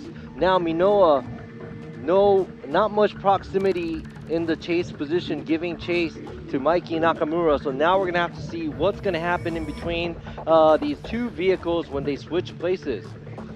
ということでね、先行の、ポジションでは中村マイキー選手、なかなかの走り、タイヤアウトゾーン3でもですね、タイヤ逸脱しない状態でクリーンな状態、ちょっと、内側走ったかなという感じがしましたが、全体的にクリーン、後追いとしては、走りやすい、先行の走り。しかし後追いポジションでの箕輪選手、アウトゾーンにアウトまで行けず、ちょっと全体的に、距離感が、詰められなかったような、気がしますが、今度は入れ替えて、今度は箕輪選手が先行走り、マイキー中村選手が後追いを走ります。もうちょっとリターンのね帰り早く走ってもらいたいですね。いや本当そうですね、もうちょっとねこの U ターンの、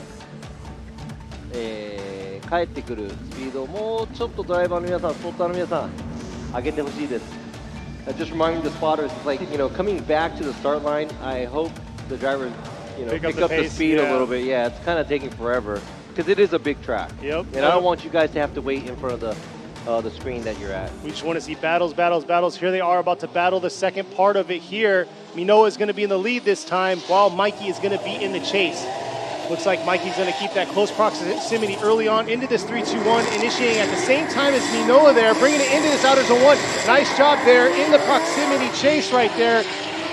Beautiful through outer zone 1, 2, swinging it into outer zone 3. And yeah, that right there, stepping up the game in that chase. This might be, this is probably one of the best battles we've seen throughout today.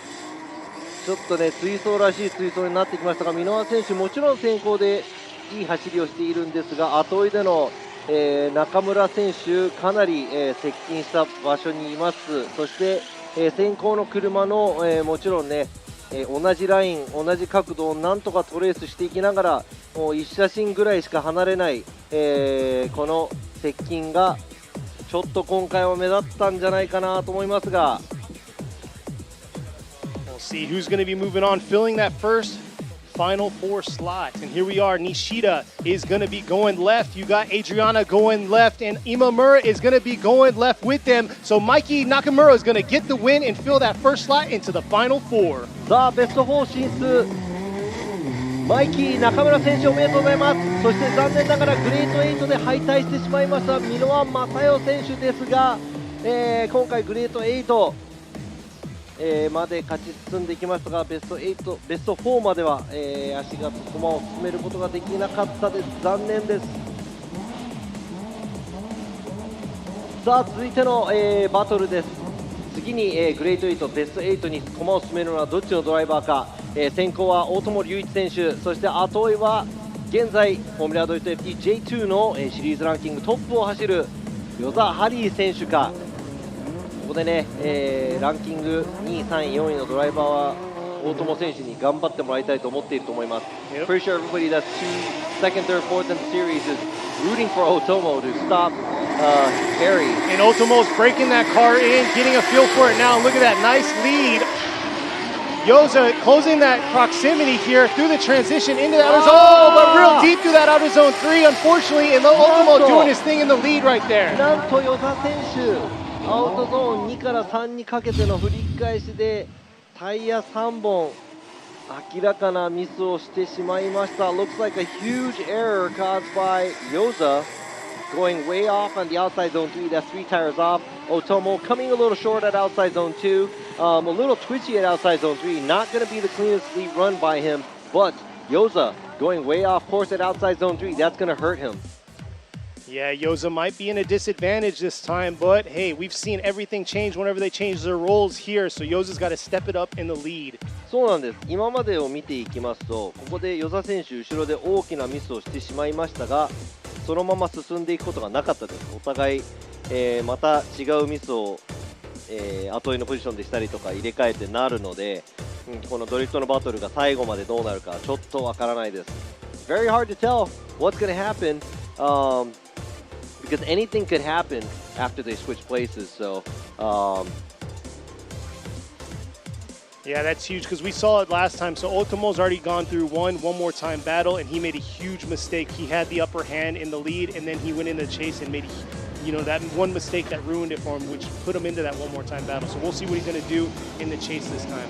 そうなんですね。先ほどね、ワンモアタイムのバトル、大友選手と北川選手走っている時も大友選手後追いのポジションで大きなミスをしてしまって、結果的にワンモアタイムになってしまいましたが、果たして今度は後追いポジションでどんな走りをするか。そしてもう與座選手はもう前を走るしかない、相手の、ミスを祈るのみですね。誘うような走りはもちろんしちゃいけないんですが、與座選手先行でベストな走りを走り、大友選手がその、後追いポジションでどんな走りをしてくれるのか。Anticipating the light now, Yoza's going to be in the lead, Ultimo in the chase. Looks like Ultimo's giving him a little bit of a gap here. Yoza doing his thing, initiating through that 3-2-1 into this outer zone 1 here. Nice job. Ultimo closing it in here into outer zone 2. Bringing it back around through outer zone 3. Looks like he was pretty deep there, but safe into that finish. ということで、チェイスのポジション、ちょっと距離は空いてしまいましたが、大友選手、大きいミスは見られません。そして與座選手、先行ではかなりいい走りをしていますが、先ほどの大きいミスをひっくり返すことができないと思いますが、他のジャッジ含め、どんな審査になるのか。Watching this, like you said, Otomo not making a huge error to match what Yoza did in the chase position. Yoza doing a great job in the lead position, but is that enough to go for one more time or even give Yoza the win here? I think it's going to, honestly, it's going to be hard. So it's funny, one of the fans out there, I read it on the chat, I kind of read it here and there, but they said, you know, Ultimo's not going to go down without a one more time because you can't spell Ultimo without one more time. ということでね、大友選手、ファンの方からね、大友英語で書くと One More Time っていうのが入って、OMT っていうのが入っているので、大友選手は OMT なしでは引き下がらないというドライバーなんじゃないかということですが、今回は One More Time になるのか、どちらかが勝ち進んでいくのか。All right, looks like first judge going right, Adriana going right, and there you go, all three judges. So Ryuichi Otomo is going to get the win and move on to the final four. ということで、現在シリーズランキングトップの與座ハリー選手がここで敗退、勝ち上がったのはゼッケン67番大友龍一選手、ベスト4進出です。おめでとうございます。残念ながら、與座選手はベスト8止まりという、ことになってしまいましたが、これで、シリーズランキングの変動は、ここであるのかどうか分かりませんが、ここら辺もね、楽しい面白いことになっていくと思いますが、面白いことになっていくというのもこのバトルじゃないでしょうか。お互いアグレッシブなドライバーが、スタート地点についています。浜田清美選手が先行、そして後追いが斉藤翔選手、両者、かなりね追走を得意とするドライバーなのでちょっと見ものです。Now talking about being exciting in the series, but here we go. This is going to be another exciting run here. Both aggressive drivers, Hamada leading Saito. And look at that, Saito giving him no space to breathe, bringing it into this outer zone 1. Nice job, Saito. Close proximity. That's what we're talking about. Probably the best start to the tandem battles right here. Bringing it back around. Hamada doing his thing. Let's go. Dipping a tire there, but making it happen. Saito the whole way kept that same proximity all the way やっ through. ともうね、この追走らしい追走を見せてくれました。この両者、浜田選手先行で、ラインをちゃんとアウトまで持っていく走り、そして後追いは斉藤選手、ずっとひっついて離れない。もちろんね、チェイスポジションでちょっとラインがちっちゃい、部分もありますが、全体的に距離を考えて、斉藤選手、かなりいいところを浜田選手食い込んでいきました。いやー、これはね、浜田選手のスポッター、斉藤選手の後ろに回った時、もうこれはやるしかないと言うしかないと思います。Yeah, it's hard to match right there. Yeah, so I know what Hamada's spotter is telling Hamada. He's probably saying, yo, you got to go get him. You got to turn up the whole way. You got to turn up right now. So if not, you're not going to get the win because Saito not making any huge mistakes in the chase position. Hamada doing a good job in the lead position. The only thing that I have about these both, the two drivers is I hope they drive faster going back to the start line. And here they are coming back around right now. But yeah, you can see how Saito kind of cheated the line in outer zone 1, but overall kind of made it happen in both of the rest of the zones. Yeah, I mean, there's a sacrifice. He had to sacrifice some of the line, but he did take proximity. まあね、この2社、僕全く文句はないんですが、一つだけ文句を言おうとするとしたら、スポッターの皆さんにね、ドライバーにもうちょっと早くスタートラインに戻ってほしいなというのが、僕の正直な気持ちでしょうか。さあ、今の、バトル入れ替えて今度は浜田選手が斉藤選手の後を追っていきます。ここで斉藤選手がどんな先行の走りをしてくれるのか、そして浜田選手がどこまで食い込めるのか。Now it's going to be very interesting to see how well is Saito going to lead and how well Hamada is going to give chase. Is he going to match up what he just experienced leading Saito? さあ今度はね、先ほどのバトルを経験している浜田選手が今度は後で後ろでどんな走りをするか楽しみです。Hamada, oh, there is little contact right there through that 3-2-1, bringing in the outer zone 1. Like I was going to say, Hamada does not put down at all right here, coming into this outer zone 2. Saito real deep in that zone, real deep in outer zone 3. And man, Hamada giving him pressure all the way through. And like I said, he does not back down to battles like this. That was awesome by both the drivers. There was slight contact, but I'm not even going to include that here. ちょっと接触あったんですが、お互いの、ドライビングには何も変わりはないと思います。さあ今度は浜田選手が、後追いで食い込みます。そして先行の斉藤選手がちょっとアウトがワイドな気がします。アウトゾーン1、1脱、アウトゾーン2でも1脱、そしてアウトゾーン3でも1脱をしてしまいました斉藤選手。そしてそこに浜田選手が食い込んでいく。That spotter was listening out there, making it happen. これはね、いやこれはいい走り。We're going to see if we can see one more replay of it. Here they are coming around. Slight contact after that 3-2-1. But able to hang in there. Hamada staying tucked in that chase position, coming around in through the outer zones 2, 3, and 4 here. いやこれはすごい、走り、この FDJ2、代表すると言ってもいいくらいのこの2台のドライバー。さあどっちが勝ち上がっていくのか。All right, Robbie Nishida is going to go with it one more time. Adriana is going to be going right, and Imamura is going to be going one more time. So we're going to see a one more time battle between these phenomenal drivers. さあこの戦いワンモアタイムとなってしまいました。しかしジャッジ3人のうち1人が、斉藤選手に、入れていますが、ちょっとショーンジャッジに聞いてみたいと思います。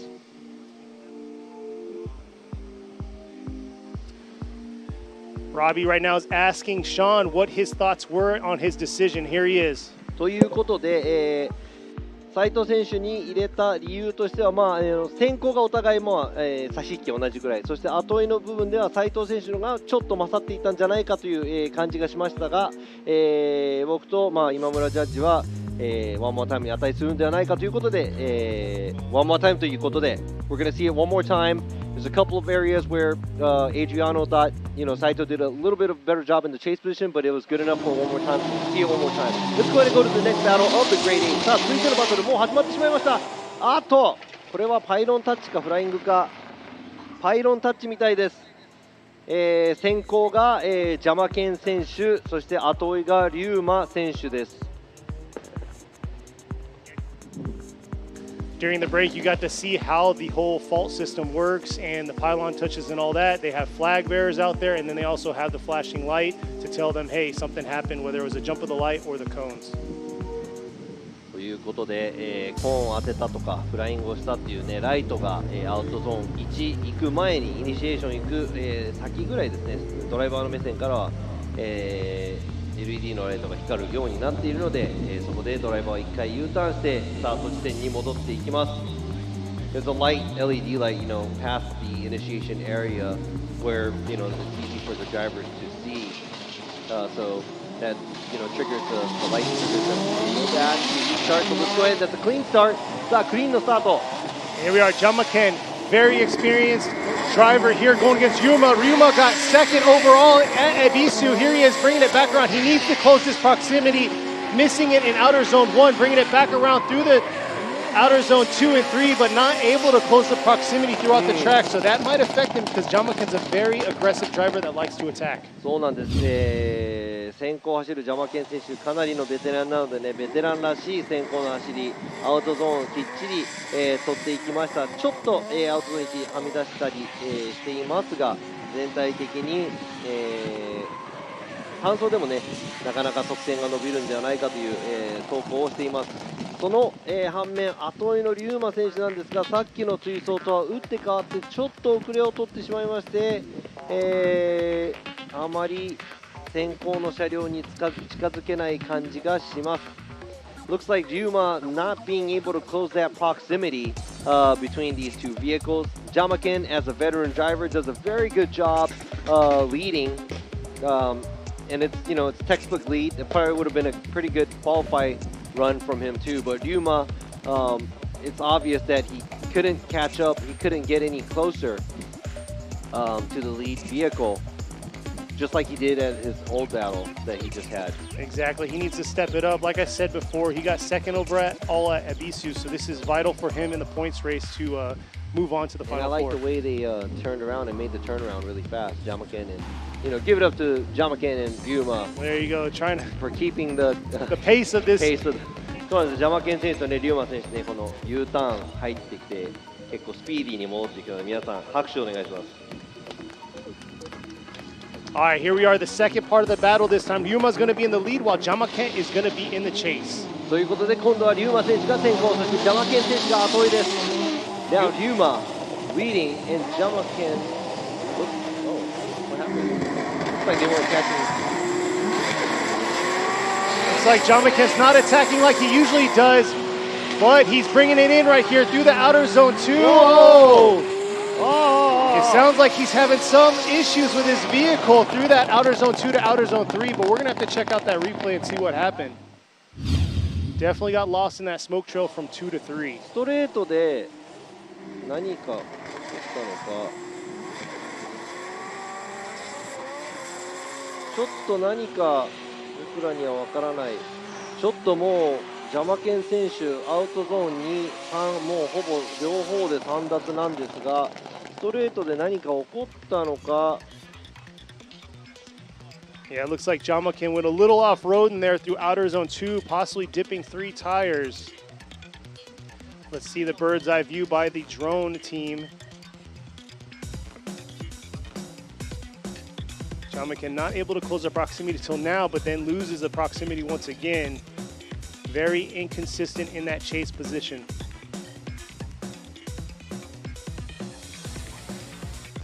Another view here will possibly see how far he was or how deep he was into this outer zone 2. And you can see him approaching around. Not looking good for him. Definitely not a clean chase by Jamakin like we were expecting from his last battle that he had.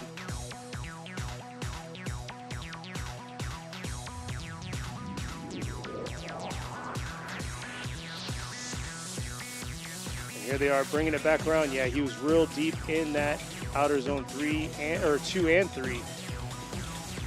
Dipping the tires at outer zone 2, throwing them offline into that outer zone 3. We're going to see what the final call is between these judges. They're checking out the replays on the camera views that they have, making sure they make the right call.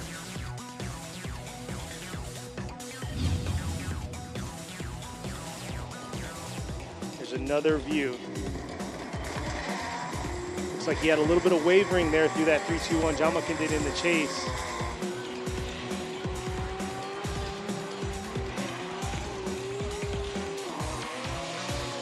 So the judges looks like they're analyzing the start part with a 3-2-1 when they initiate on where he wavers if he looks.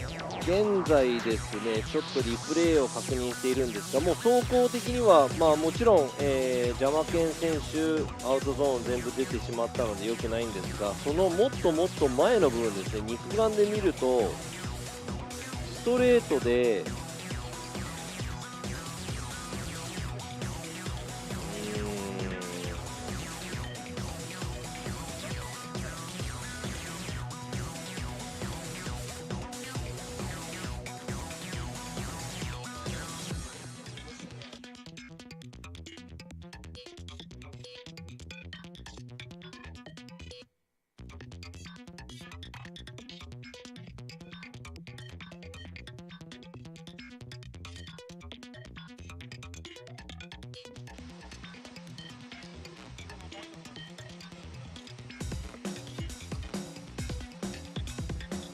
All right, we'll see here. One more replay. Sorry for the delay. What do y'all out there think? I'm checking out the chat right now.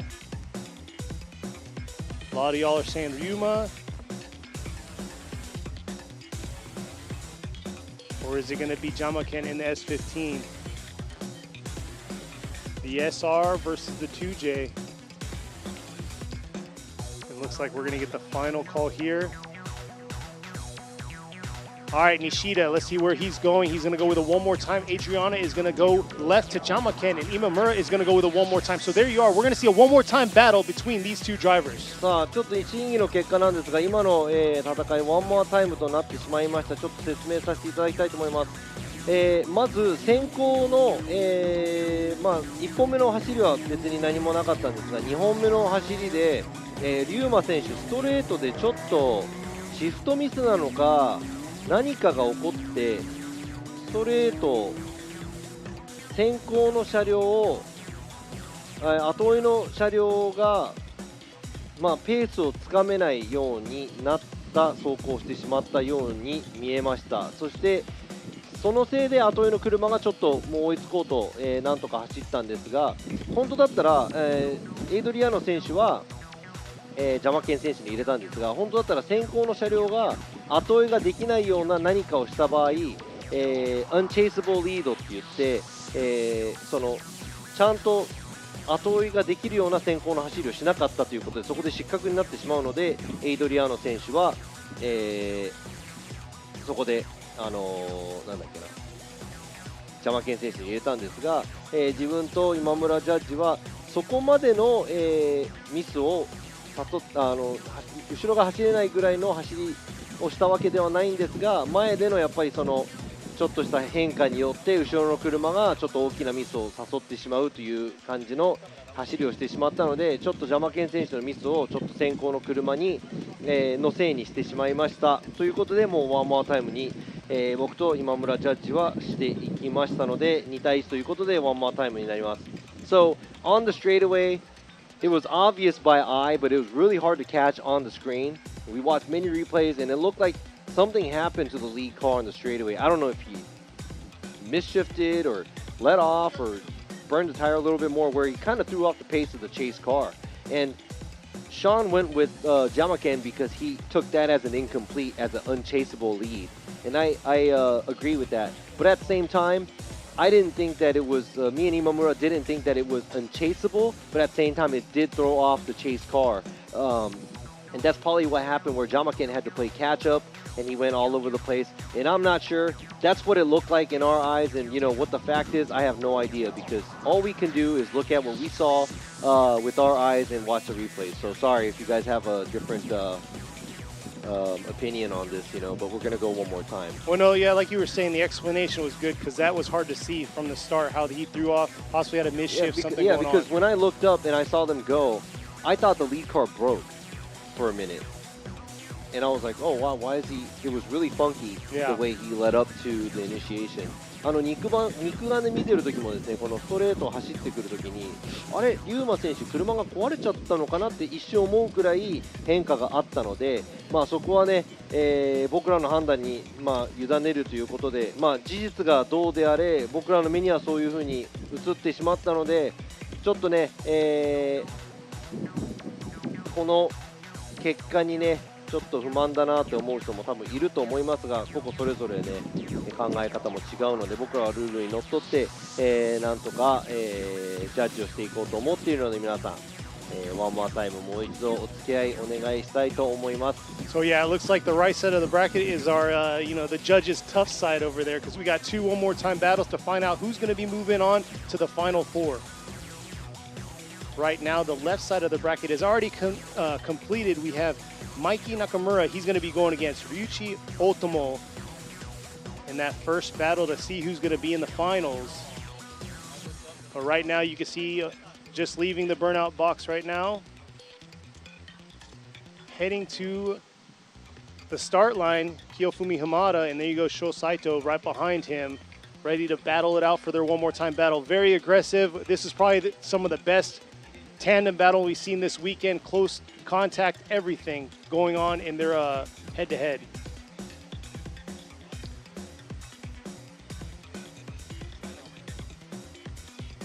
But there they are cruising to the start line to start this one more time battle.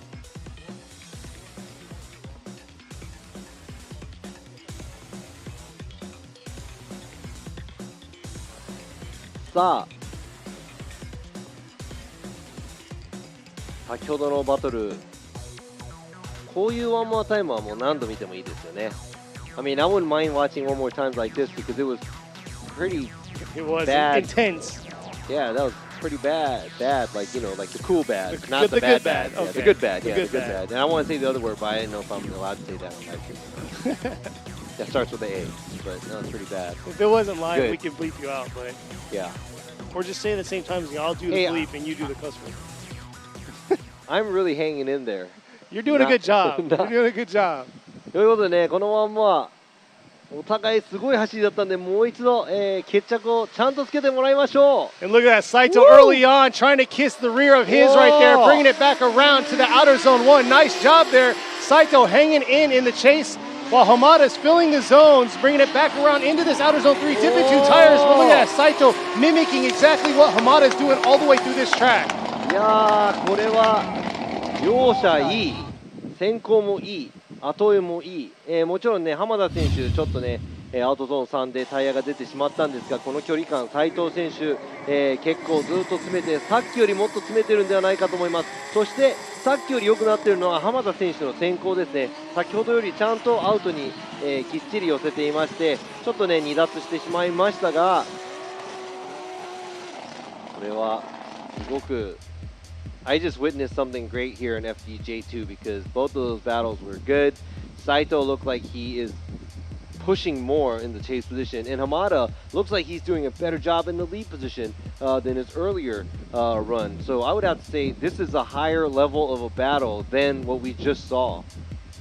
So I'm just interested to see what we're going to see out of it when they switch places. Exactly. So we're going to see they're moving their way up back to the start line to get this second part of the battle to happen. But like Robbie said, the intensity of this run was insane. So we're going to see how it's going to be flipped, how Hamada's going to pick up his pace, and is he going to give us contact again at the 3-2-1 or not? .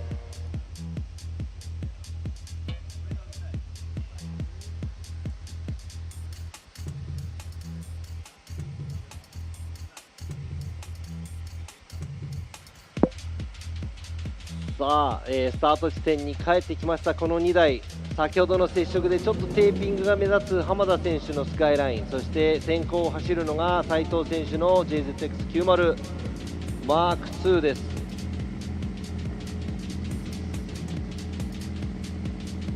もうここで決着をつけたいお互い、斉藤選手先ほどいい食い込み、そして浜田選手ワンマータイムの前のバトルもかなりいい食い込みができたと思いますが、あとはポジション取りだと思います。そして斉藤選手の今度は先行、どんな走りができるのか。 Let's see how Saito could keep it in the track and see how hard Hamada could give chase. And look at that, Hamada early on right there, about the same proximity Saito was doing, but dialing in a little bit more through that outer zone 1.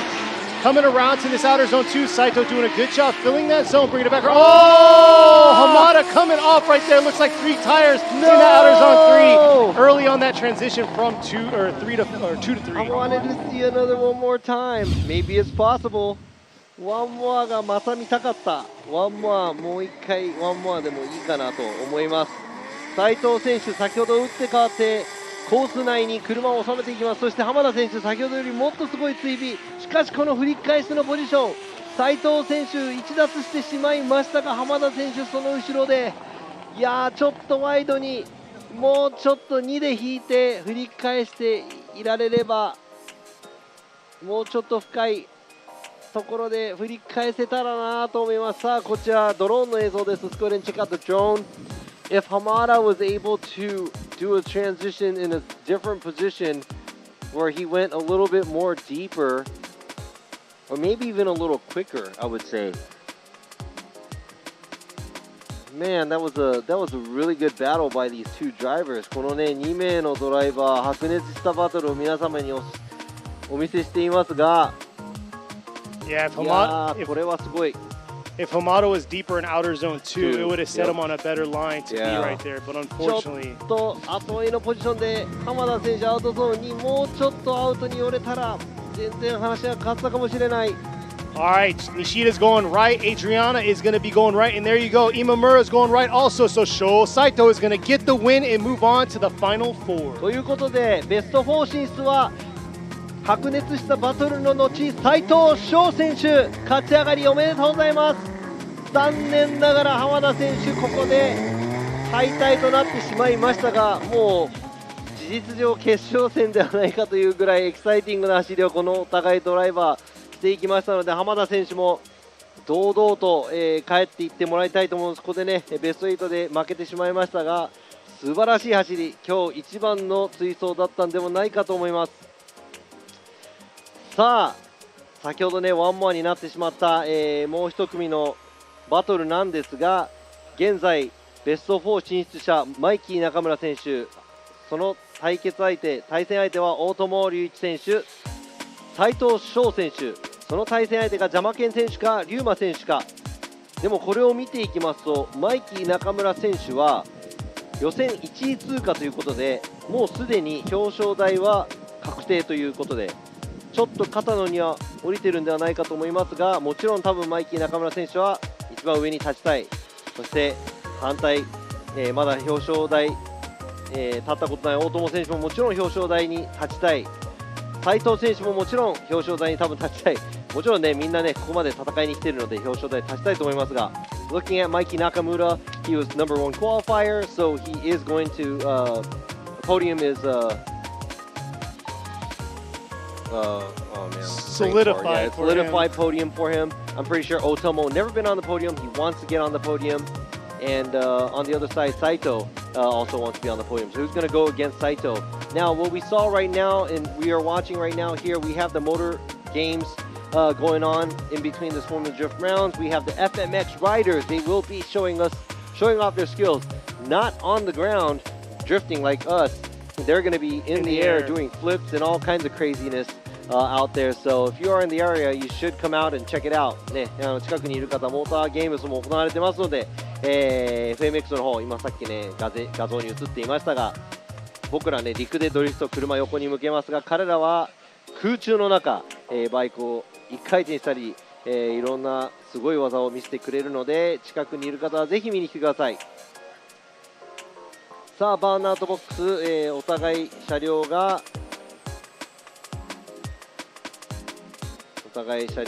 タイヤの皮むきとして温めが終わりました。 So that's both of the vehicles here, Jamaken and Ryuma, getting their tires warmed up at the burnout box, going back to the start line. さあスタート地点に向かいます。スタート地点にまず到着したのが先行を走るジャマケン選手。 So there you are, Jamaken's on the screen right now, ready to go. Veteran to FDJ. We're going to see how he's going to do. Who's going to win this and who's going to be battling it out in the finals against Sho Saito for the final fours, or is it going to be Ryuma? ジャマケン選手、大ベテラン、そして龍馬選手、若手ドライバー、この両者どちらが勝ち上がって斉藤翔選手と、ベスト4で、ガチンコ対決をするのか。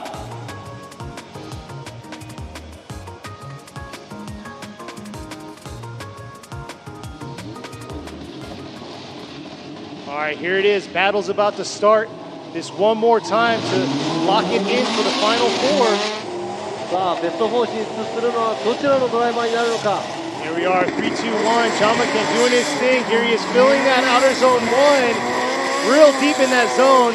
Yuma trying to close that proximity, but getting a little bit lost there. Jamaken's pulling ahead through outer zone 4 to the finish. さあ今度はジャマケン選手、先ほどとちょっと同じような感じで先行、クリーンな走り、後追いの龍馬選手、ちょっと遅れてしまいまして、もうちょっと先行よりアウト、に寄っているラインを走ります。しかしアウトゾーンにちょっと足りず、アウトゾーン間大きく膨らむ龍馬選手、そして、この2台のうちなんとか龍馬選手追いつこうとしていますが、全くこの両者のね距離は縮まらずという感じで、フィニッシュラインを越していきました。Ryuma doing everything he can to try and catch up to the lead vehicle, but Jamaken not cheating the line and running the line he's supposed to, not giving Ryuma a chance to catch back up and give any proximity, because we're talking about like 6-7 car lengths away. Yeah, it definitely wasn't a tandem battle that we just saw on the screen. So we're going to see how it's going to be, how Jamaken's going to keep that close proximity to Ryuma. さあ今度はRyuma選手が先行、そして後追いはJamaken選手。今度はスタートからもちろんね、何事もない状態でいただきましょう。Both cars rocking the factory-intended engine for their vehicles. We're going to see how it's going to be. Jamaken's usually very aggressive. I said that last time, but something happened in the start, and here they are coming back around. He's adjusting himself, and that's the closer proximity we were looking for on the first battle. He's got to get back on it here through this outer zone 2 and in the transition, bringing it back around through outer zone 3. He was a little lost in that smoke through that transition. We're going to have to see back on the replay and how deep he was on that outer zone 3.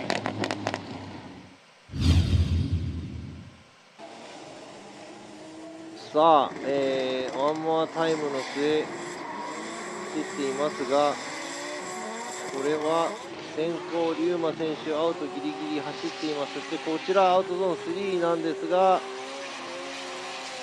ちょっとまた違う映像で確認していきたいと思いますが、アウトゾーン3での、Jamaken、どのぐらいコースアウトしているのか、そして全体的に距離感も、ちょっとRyuma選手より近いかなという感じですが、最終的にはそんなに近寄ってない気がします。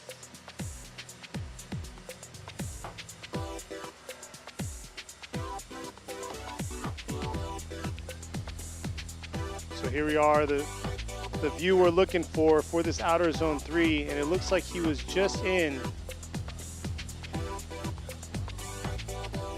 Kind of making the same mistakes he had last time for his chase.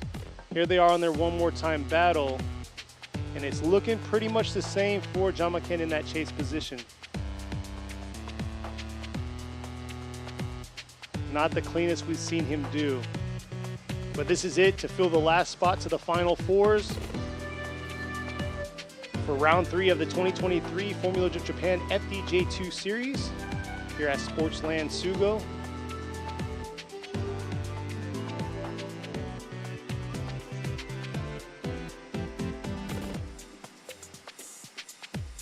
Checking out this second half here.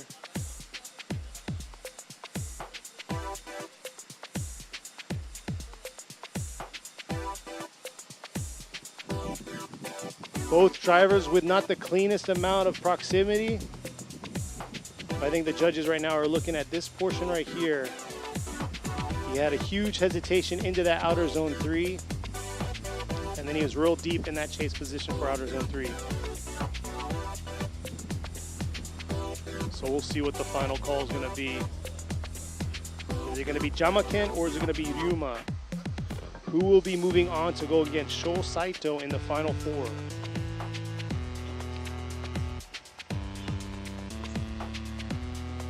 For those of you tuning in with us, if you want to see the bracket, the link's right there on the US live stream, which is one live stream, but they have their own right now going on. They got the top 16 bracket. You can follow along.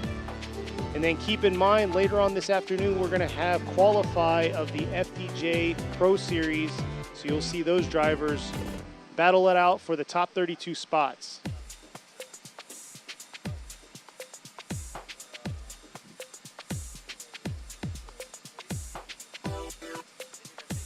The right side of this bracket, not making it easy for these judges.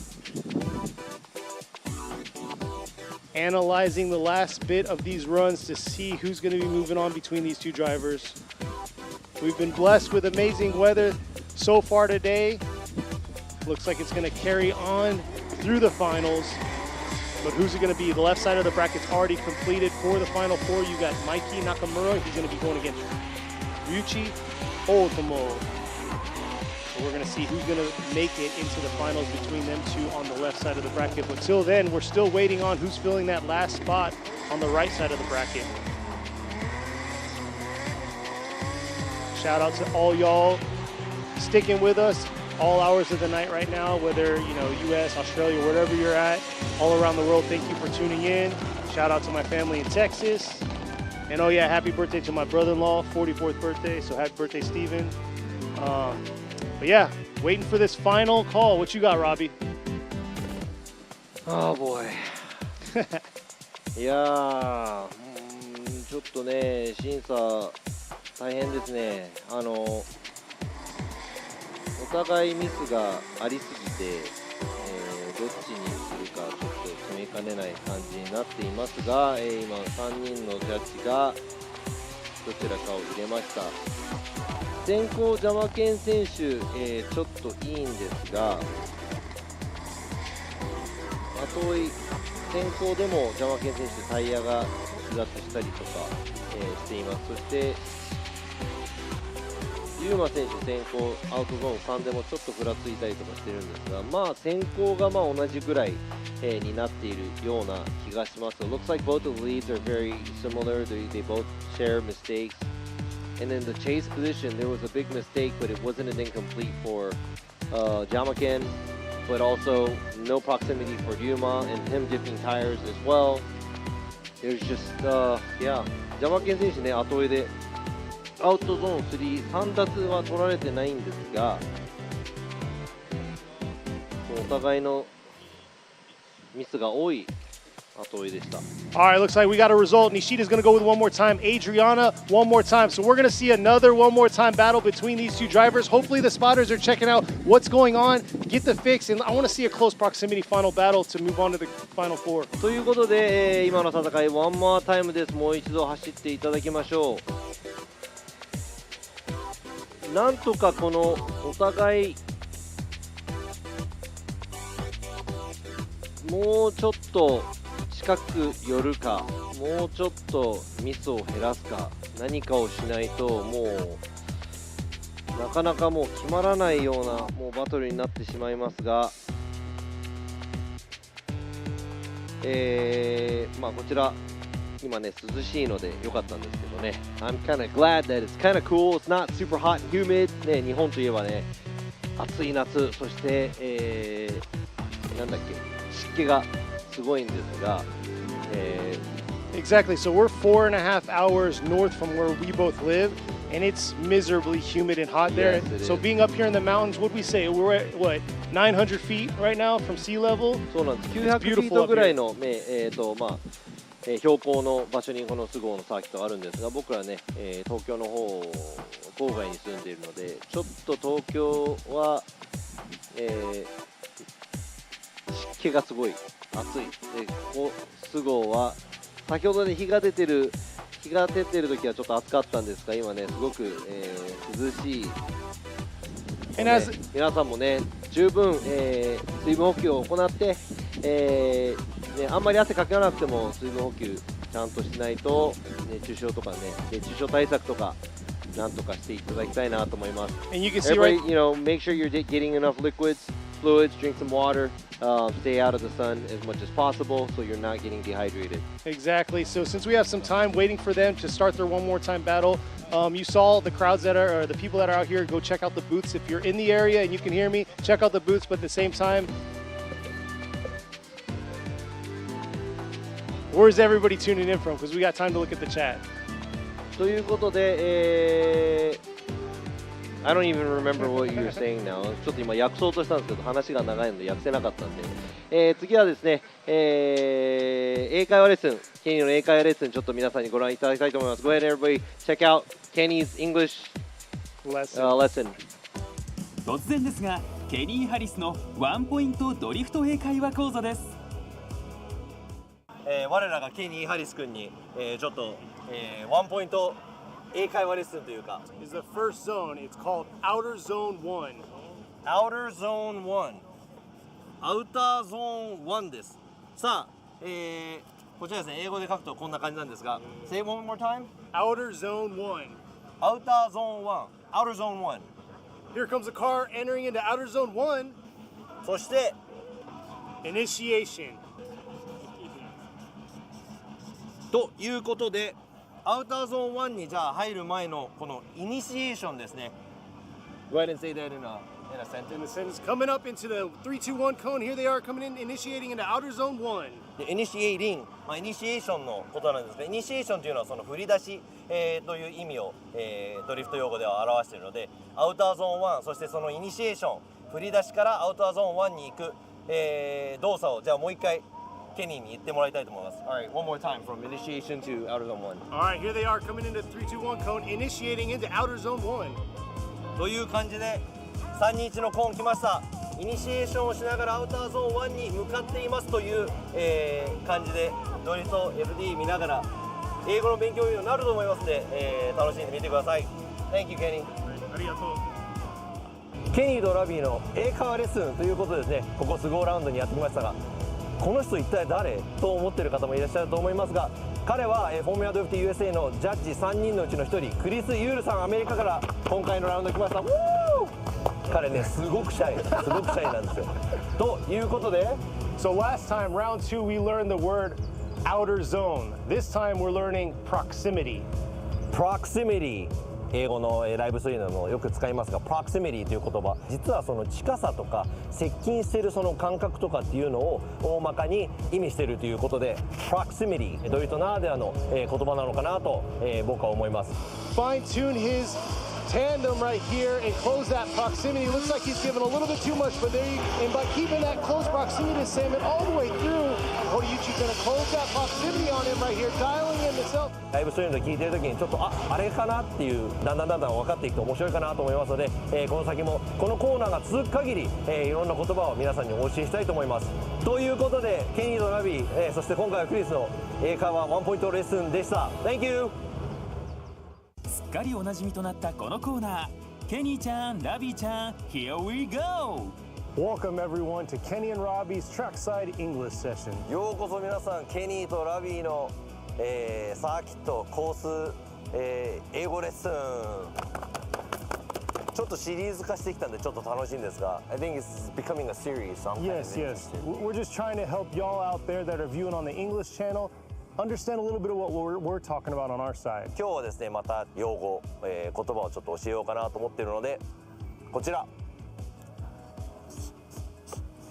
まず、これ Lead. リードですね。そして Chase. チェイス。さあ、lead and chase。こちらはですね、リードカーはもちろん誰かをリードするとかよく日本語で使われますが、リードというのは先行の車両、そしてチェイスは追いかけるっていう意味なんですが、チェイスが後追いの車両ですね。 Here we are. We have car A leading while we have car B will be in the chase position. ということで今ポジションというのを最後に入れましたが、リードポジション、そしてチェイスポジションが、ドライバー A、ドライバー B、こういう風に走りますみたいな感じで今を説明しました。あと2つのワードをご紹介。 I'm excited. I'll see a beautiful one. It's just so beautiful. Just no words to say how good it is. Am I spelling this right? Yes, you are. And give me then the another other one is amazing. That's where the excitement comes out, where it's like, man, that was an amazing run. さあ今最初に言った言葉、こちら Beautiful Run、綺麗な、素敵な走り、といった、言い方です。そしてもう一つ2つ目に言ったのが Amazing Run、素晴らしいという、言葉なのでね、綺麗な走り、そして、Amazing な走りというのも、ちょっと聞き分けながら英語の放送をちょっと楽しんでもらいたいなと思います。 Oh man, the lead driver is out there. He's had a beautiful day of driving, but let's see how he's going to do. But the chase guy has to give an amazing chase to make it exciting for you viewers out there. ということで先行の車、素敵な走りをしていますが、その後追いの車はもうアメイジングな、後追いをしないとダメですね、という、説明を今したので、皆さん、そういう部分も少し、気にかけながら、英語の放送を楽しんでもらえればなと思います。さあそれでは Kenny and Robbie's Trackside English Lesson、また次回ご会いしましょう。Thank you, Kenny. ありがとう。Arigato. So hopefully you guys like that English lesson. Yeah. Kenny, arigato. You're welcome. シリーズ化していきたいんですがね、ケニーもね、実はね、今年いっぱいでフォーミュラドリフトジャパンのね、この実況、離れてしまうんですね。彼は、横田基地でアメリカの米軍の軍人として、普段は過ごしているのでね、この FDJ 参加してもらうのも今年でちょっと最後になってしまうので、皆さんね、ケニーに会えるのはあと何戦かしかないですよ。それかアメリカへ行っちゃうか。You only have a few more chances to meet Kenny because he is, he works for the U.S. Air Force. That's his normal job. He is helping us out here at FDJ, but he will be finishing off this year's event. So if you do want to see him, or if you want him to teach you some Japanese or English, don't have him teach you any Japanese because you don't speak much of it. But let him know and come see him. There you go. Yes, exactly. Come say what's up to us. Yes. さあこちら、上空からドローン FD の文字をポートランドスゴーさんの方が芝生の中にタトゥーを入れてくれました切り込みを入れてくれましたが FD このね FD スゴーって書いてあるんですけどスゴーなのかすごいのスゴーなのか、昨日僕のこのギャグが寒いっていうなんか指摘を受けたんでねちょっとこれはスポーツランドスゴーさんの方に責任取ってもらわなきゃなと思いますが。Yeah. I gotta say thank you to all the tracks out there, but man, Sportsland Sugo definitely, they set the bar. Yeah, they set the bar pretty high with these. Right here, yeah, in the bushes here too. この横もね、斜面に FDJ と入れてくれています。ありがとうございます。ね、いろんな、コースで、フォーミュラドリフトジャパン、6戦行いますが、その中でもね、スポーツランドスゴーさんというのはすごく、いっぱい。サポートしてくれていると思うので、ね、すごいありがたい、限りですが。And this is our 10th year, along with our, the forefront of everything, FDUS. That's their 20th year. So this is big for both series right now, and it's awesome that we're flourishing like we are. そうなんです。で、いつも忘れがちなFDJ2 はまだ、発足して。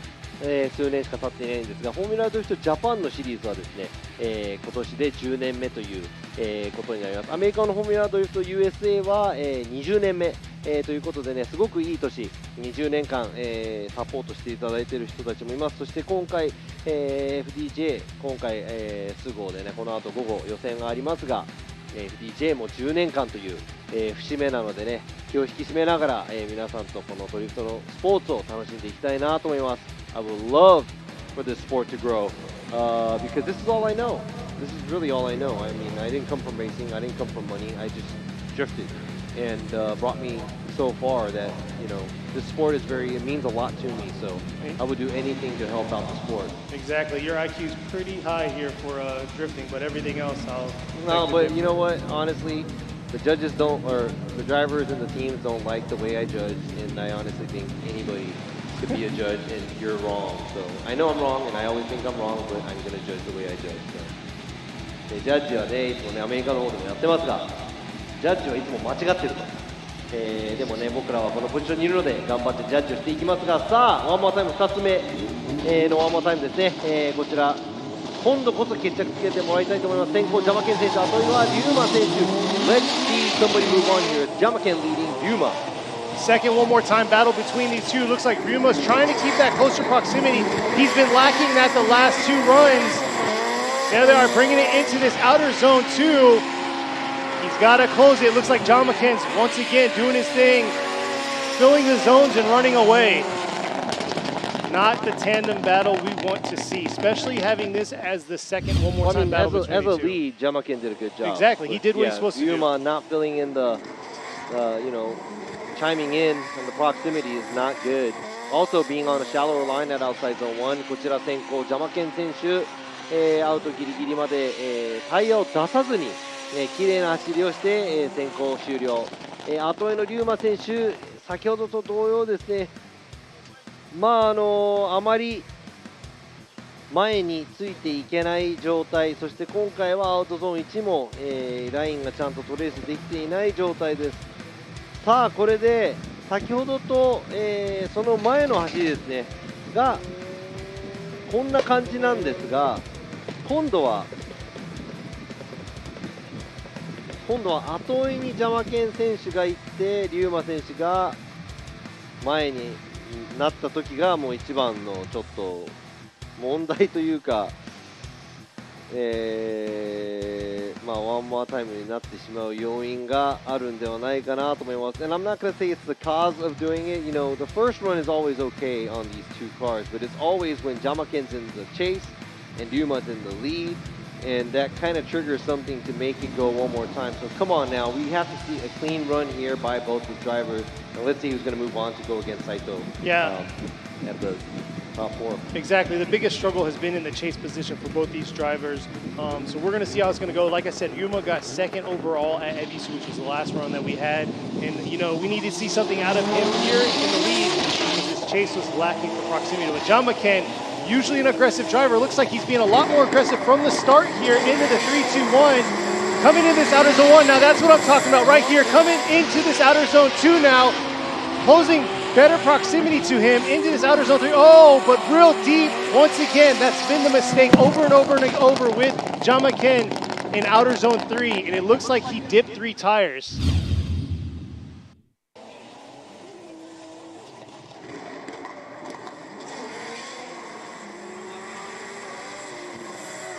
Here's the replay now. You can see Jamaken doing a beautiful job here through outer zone 1.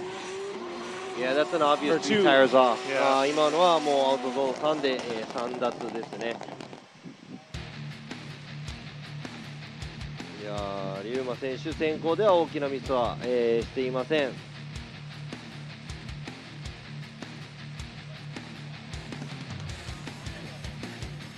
さあ、結果が出ました。Here we are. Nishida is going to go right. You got Adriana going right. And Imamura is going to be joining them going right. So Ryuma is going to get the win and finally fill that last spot to the final 4. さあ、ワンモアタイム2つの末、勝ち上がったのはリュウマ選手、おめでとうございます。ジャマケン選手、後ろのポジションで寄せてはいるんですが、今回はちょっと出過ぎてしまいました。残念ながらベスト8敗退となってしまいました。さあ、ここでやっと、ベスト4が出揃いました。ベスト4、1つ目のバトルはマイキー中村選手対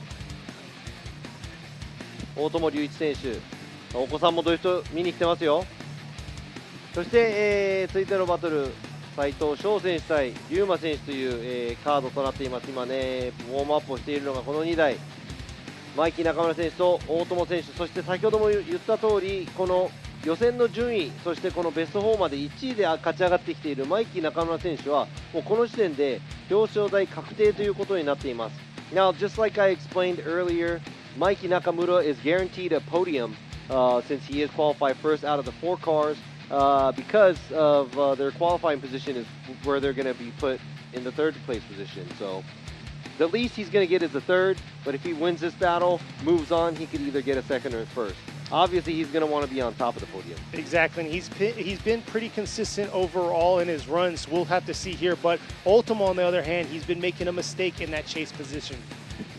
そうなんです。ここで大友選手、大友選手も表彰台確定だ。Ultimo is actually guaranteed a podium as well. Regardless if he wins or loses here, it doesn't matter. But like you said, マイキー中村選手は、後追い、かなり食い込んでいきます。大友選手はまだ後追いのポジションでは光るものをまだ見せてくれていないので、この準決勝でマイキー中村選手と、どんな後追いをしてくれるのか楽しみです。Looking forward to seeing what Otomo is going to pull out of him giving chase to Mikey Nakamura.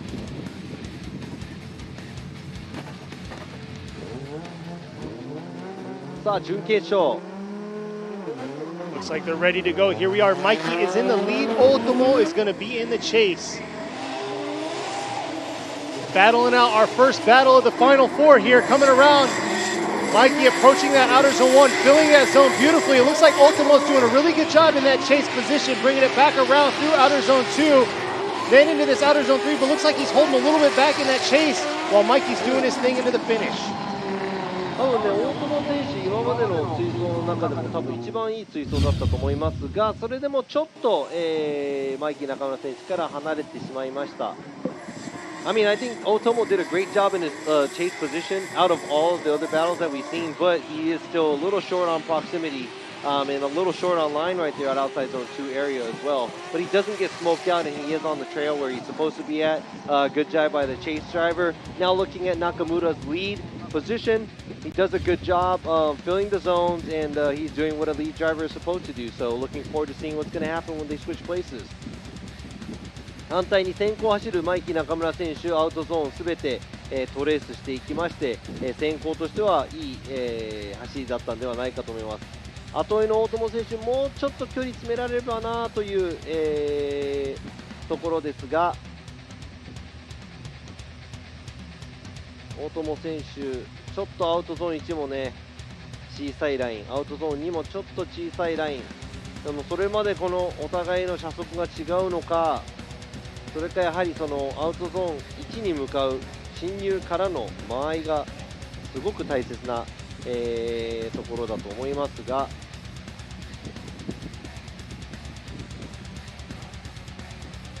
All right, they're making their U-turn at the start line. Looks like we're going to get the second half of this battle started. Ultimo's going to be in the lead. Mikey Nakamura is going to be in the chase. And like Robbie was saying, they both have a podium slot, but who's going to move on to the finals? Who's going to be that top contender into the finals? さあ、今度は大友選手が先行得意としていますので、どんな走りを見せてくれるか、そして追尾をする後追いのマイキー中村選手、今回で、2戦連続の表彰台となります。That's going to be 2 podiums in a row for Mikey. Oh yeah, it's huge for him.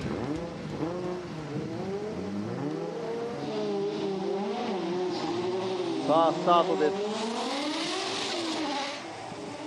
Here we go. Let's see what's going to happen here. Ultimo coming around in the lead, filling that outer zone 1, real deep in that zone, but Mikey keeping that close proximity. Here it is right here. Let's see the transition from outer zones 2 to the outer zone 3. Nice job by Mikey bringing it back around. And this is going to be a close call between these two because it was very copy-paste between those two runs.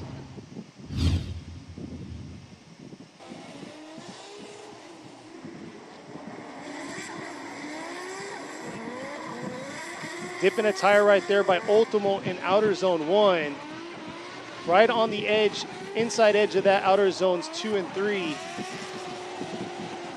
And Mikey kind of had the same proximity overall. Yeah, they both did a good job in the lead, and they both did an okay chase because there was no proximity between these two vehicles.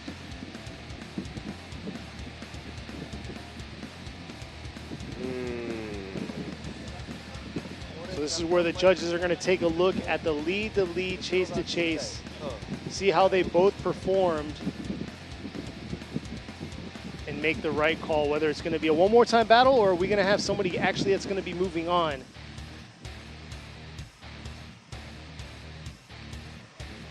いやー、これはすごく近いんですが、リプレイを見ていくと小さなミスをどちらかのドライバーがしています。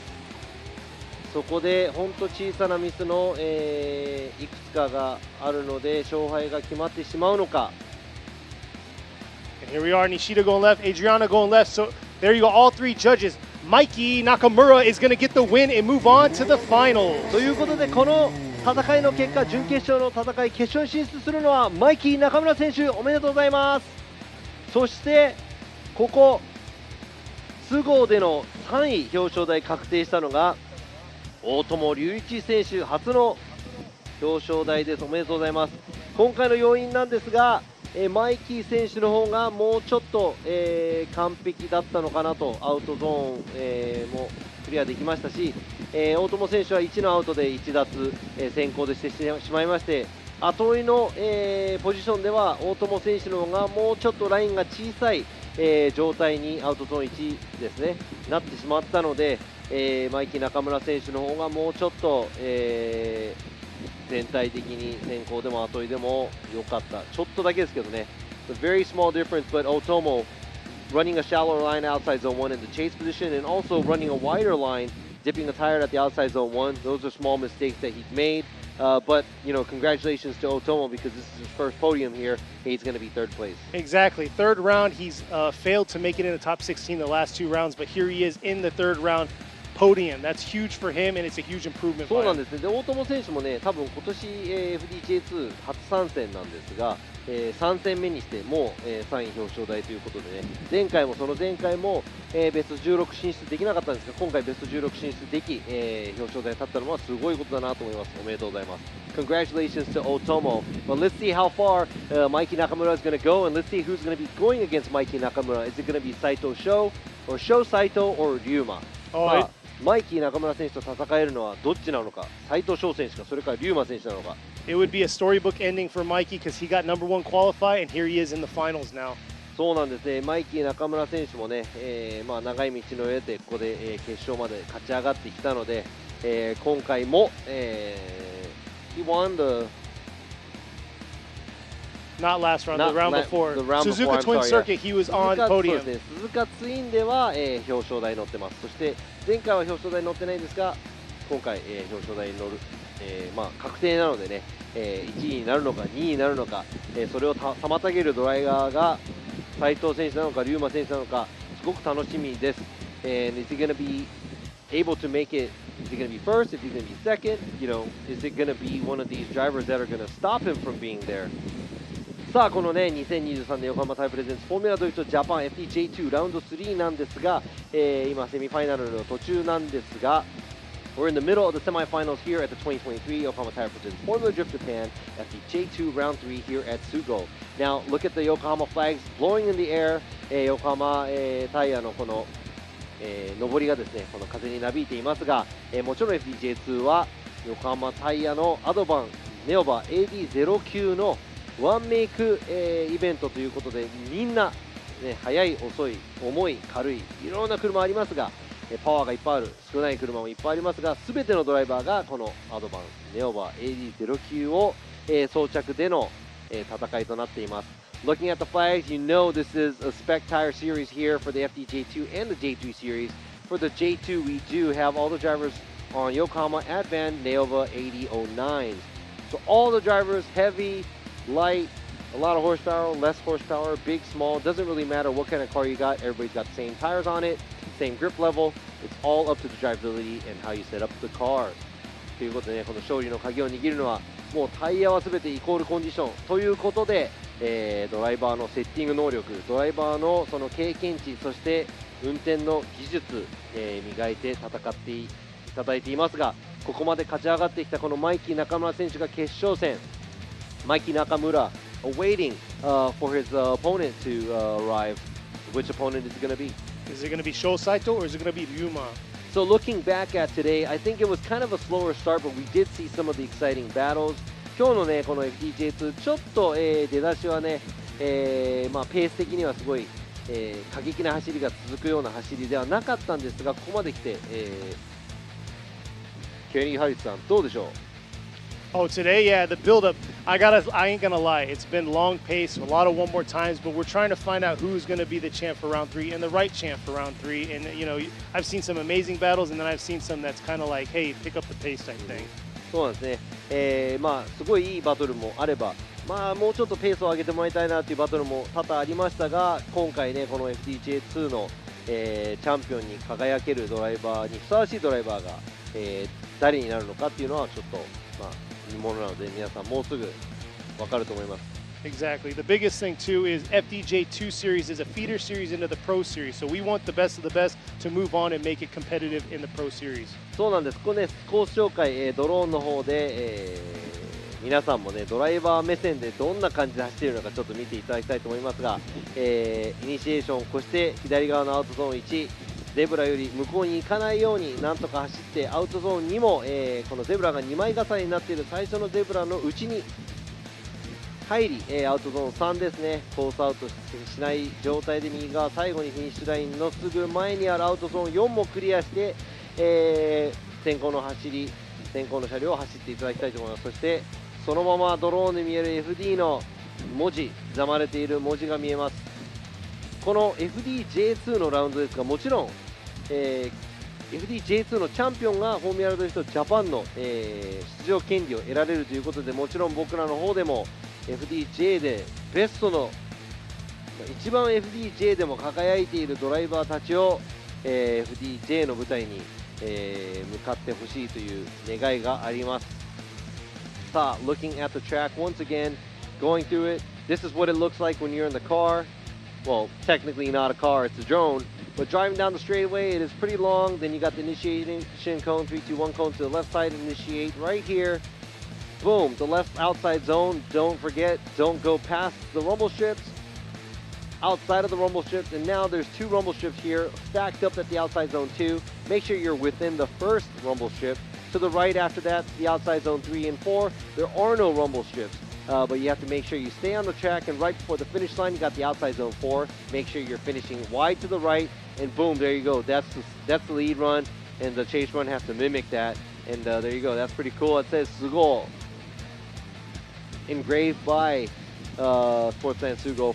Here for us performing in Japan. That's pretty cool.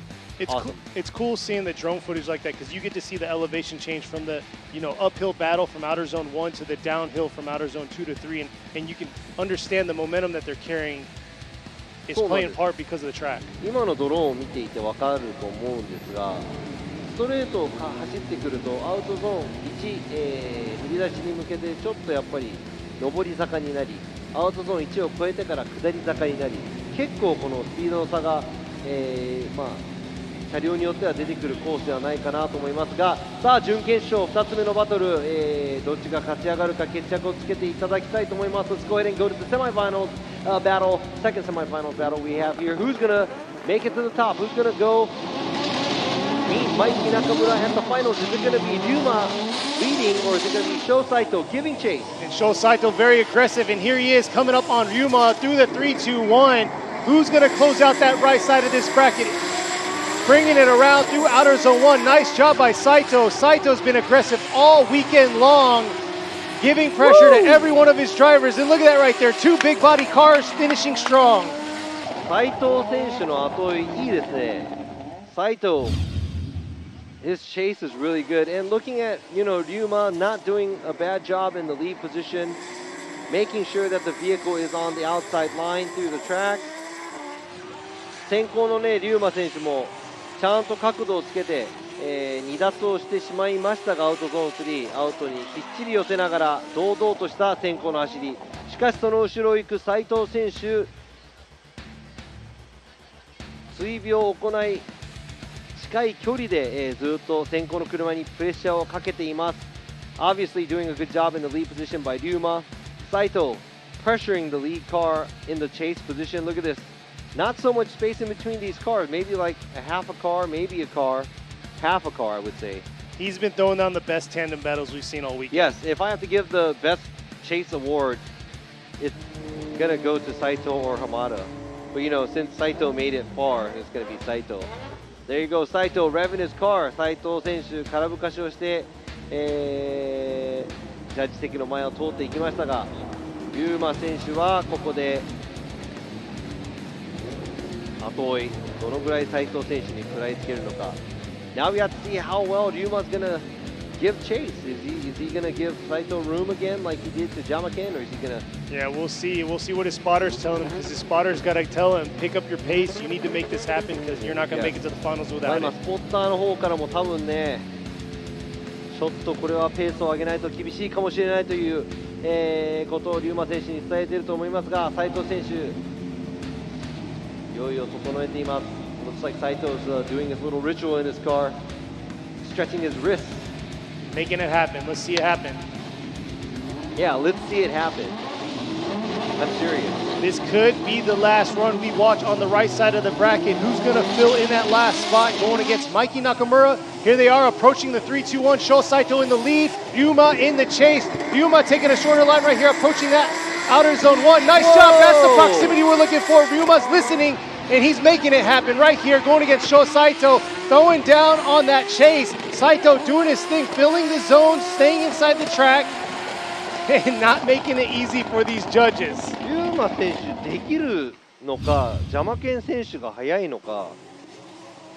いやー、すごい、今までで一番Ryuma選手いい水槽見入れましたが、さあ今度は先行、斉藤選手はコース内、龍馬選手先行ではもちろん離脱をしてしまいました。 Now I'm looking at it, technically Saito not dipping tires in the lead position. Yes. Ryuma giving really good chase, Saito giving really good chase, but Ryuma in the lead position dips 2 tires at outside zone 3.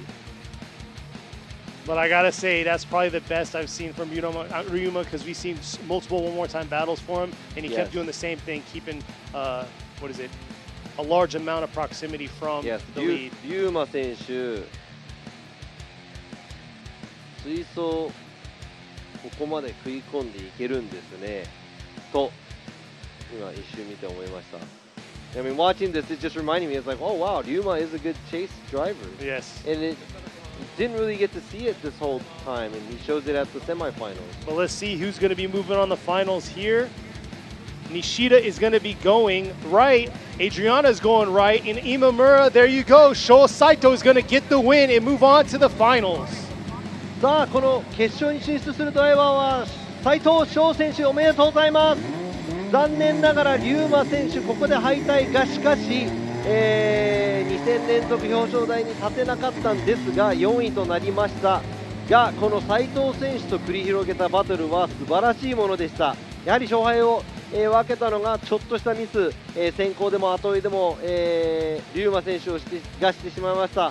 これはちょっとね、斉藤選手がすごい強いんじゃないかと、龍馬選手もちろん、上手なんですが、今回は斉藤選手が勝ち上がり、おめでとうございます。Looking at the small mistakes that Ryuma did in the lead and the chase, we couldn't give it to him, but I would have to say Ryuma did really good, but Saito is just doing really awesome. Oh yeah, he's unstoppable right now, especially in that chase position. So we're going to see how he's going to do against Mikey, because Mikey's been doing a consistent job. そうなんです。So let's take a short break. Don't go anywhere. We'll be right back. ちょっと、CM に入りたいと思います。皆さん少々お待ちください。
Ultimate lubricant.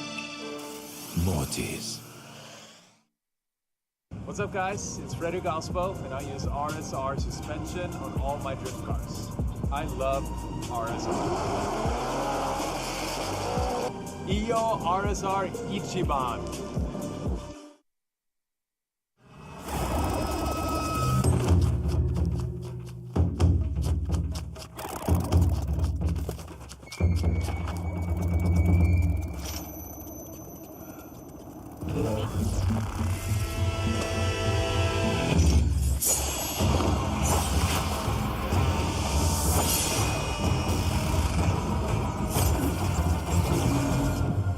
Made in Japan.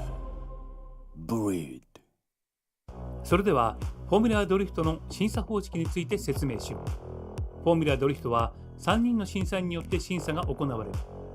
各審査員は走行ラインをチェックするラインジャッジ、ドリフトアングルをチェックするアングルジャッジ、そして走りを統括的にチェックするスタイルジャッジが担当する。ラインジャッジ、アングルジャッジの審査のため、コースには4から5箇所の審査ポイントが設定されている。設定されているのは主にコーナークリップ付近、ポイントとゾーン、コースによってはタッチ&ゴーがあり、この4から5箇所の審査ポイントでマシンの挙動がチェックされる。ラインとアングルジャッジは審査のポイント1箇所につき最高5点または10点。審査ポイントは全部で4から5箇所、最高30点がドライバーに与えられる。もう一つがスタイルジャッジ。スタイルジャッジは主に走行中の車全体の流れをチェックする。このスタイルジャッジでは最高40点が与えられる。すべての点数を合計すると最高100点。ドライバーたちはこの100点を目指しチャレンジするのだ。さて、審査基準は次の通りである。ラインジャッジでは審査ポイントで確実にクリップについているかが重要。クリップから離れていくに従い得点は下がってしまう。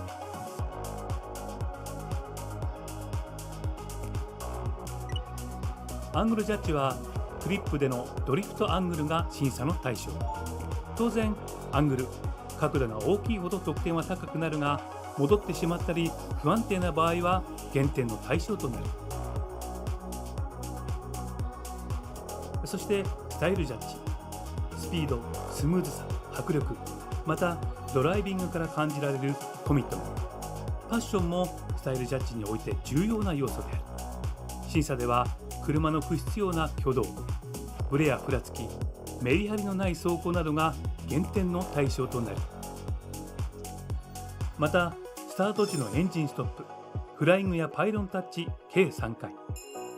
審査コーナーでのスピンは即座に0点。コースからはみ出した場合は減点または0点の場合もある。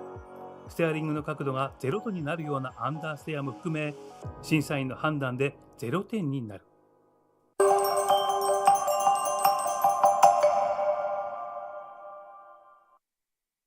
そこが知りたい FDJ ということでですね、スタートのフライングだったりいろいろルールのことを少し説明していきたいと思っていますが、 FDJ のね名スターターである、黒田さん、通称クロちゃんにちょっとスタートのね、体をいろいろ説明してもらいたいなと思います。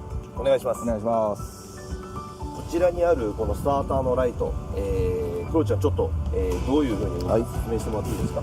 セットした後にここのキックスイッチを押しますと、12345 5カウントブラックアウト、これでスタートになります。ということで、先行の車両はこのライトが全部ブラックアウトになった瞬間、すぐにスタートしなきゃいけないんですよね。はい。後追いの車ってこのライトは後追いに関しては、シグナルは関係ないです。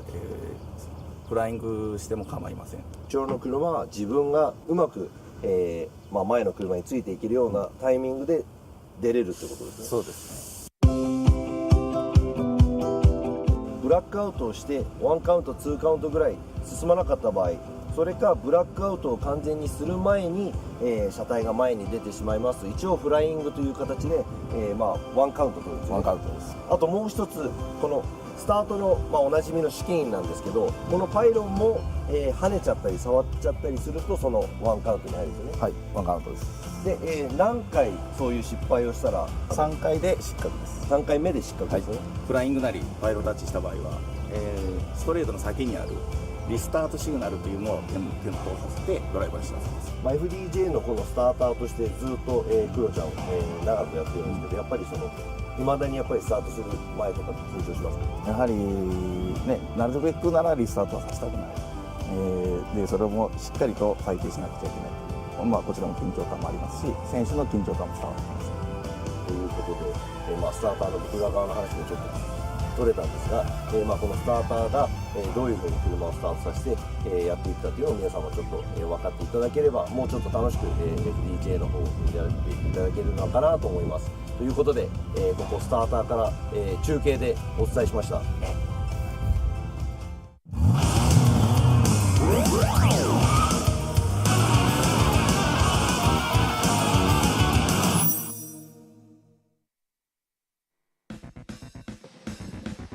It's been a long round 3, but we finally here made it to the finals for round 3 of the 2023 Yokohama Tire presents Formula Drift Japan FDJ2 here at Sportsland Sugo. 長い長いトップ16、皆様お待たせいたしました。ここまでやってまいりました決勝戦です。2023年横浜タイヤプレゼンツフォーミュラドリフトジャパン FDJ2 Round 3スポーツランドスゴ、ついに決勝ファイナルをお届けしてまいりたいと思いますが、さあこの今ね各ドライバー用意をしているんですが、この2名のドライバー両方とも、マイキー中村選手の車両も前後100の、見た目なんですが、中身は JZX90、そして斉藤選手の車両も、チェイサーなのかな、で斉藤選手のが JZX90 ということで JZX90 対決。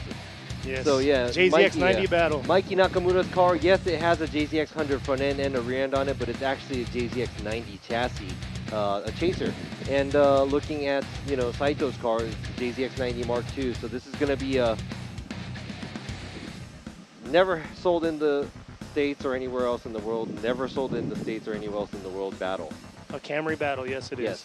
トヨタカムリ対トヨタカムリじゃなくて、JZX90 の、マーク2チェイサークレスタなのか、世界中で、販売していなかったので日本だけの車両なので、4ドアでのドリシャっていうのは結構日本ならではなのかなという感じなんですが、この大きいボディの2台の車両が、今回決勝に来ました。And yeah, if you're just tuning in, and those of you out there in the crowd, if you want to see the layout of the brackets, they have the brackets on the online. You can click on it, and it has everything, the live feed of what's going on. そうなんですね。ライブストリームをご覧の皆様ね、ブラケットの方も、FD の方でライブストリームの中で表示してあるので、そこをクリックすれば、今のブラケットどうなっているかっていうのを多分見れると思います。こちら FDJ2 のピット、上空からドローンの方でですね、見ていきますが、今斉藤選手の車が、ピットアウトしていくところが見えました。Looks like you can see Saito's car. As you can see, there's some of the booths. It's all mixed up with the FDJ2 and the FDJ booths. Right here we see, Kazama Auto, Cusco. Those booths are here. We saw Saito's car going out into the track.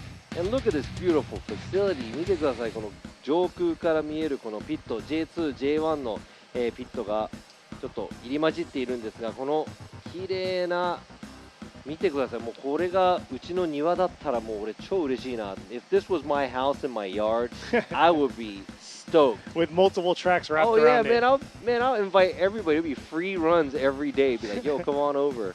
いや、うちだったらもうただで皆さんうちに来てサーキット走りましょうっていう風になっちゃうと思うんですが、ちょっとでもね管理が広すぎて管理は難しいかもしれないですね。It's a little too big. Yeah. It might be a little out of hand for me to cut the grass and all that stuff. But you can see the multiple tracks that they have. They also have an off-road dirt track too. So yeah, beautiful facility. So thank you Sportsland Sugo for what you have done for Formula Drift Japan, especially with the markers that you've done for us, but hosting this in this beautiful facility. そうなんです。スゴーさんにはね本当ありがとうしか言えないんですが、いろいろなコースがこのスポーツランドスゴーの中にありますので、ぜひぜひ皆さんもね違う時にでも足を運んで、モータースポーツを楽しんでいただきたいなと思います。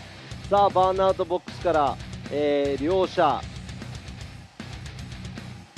スタートラインに戻ってきますが、やっとここで決勝戦ですよ。Finally here at the finals, both the drivers leaving the burnout box, making their way to the start line.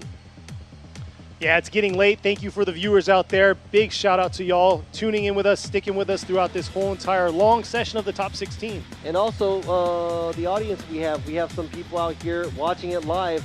ね、お越しの皆さんは本当この長いトップ16お付き合いいただきありがとうございます。そしてライブストリームをご覧の皆様も、このベスト16、この決勝戦までやっときましたので、最後までお楽しみください。さあ、決勝の1本目いきたいと思います。先行がマイキー中村、後追いは斉藤翔選手。Mikey's going to be in the lead. Saito's going to be in the chase. Saito's been killing it in the chase position too.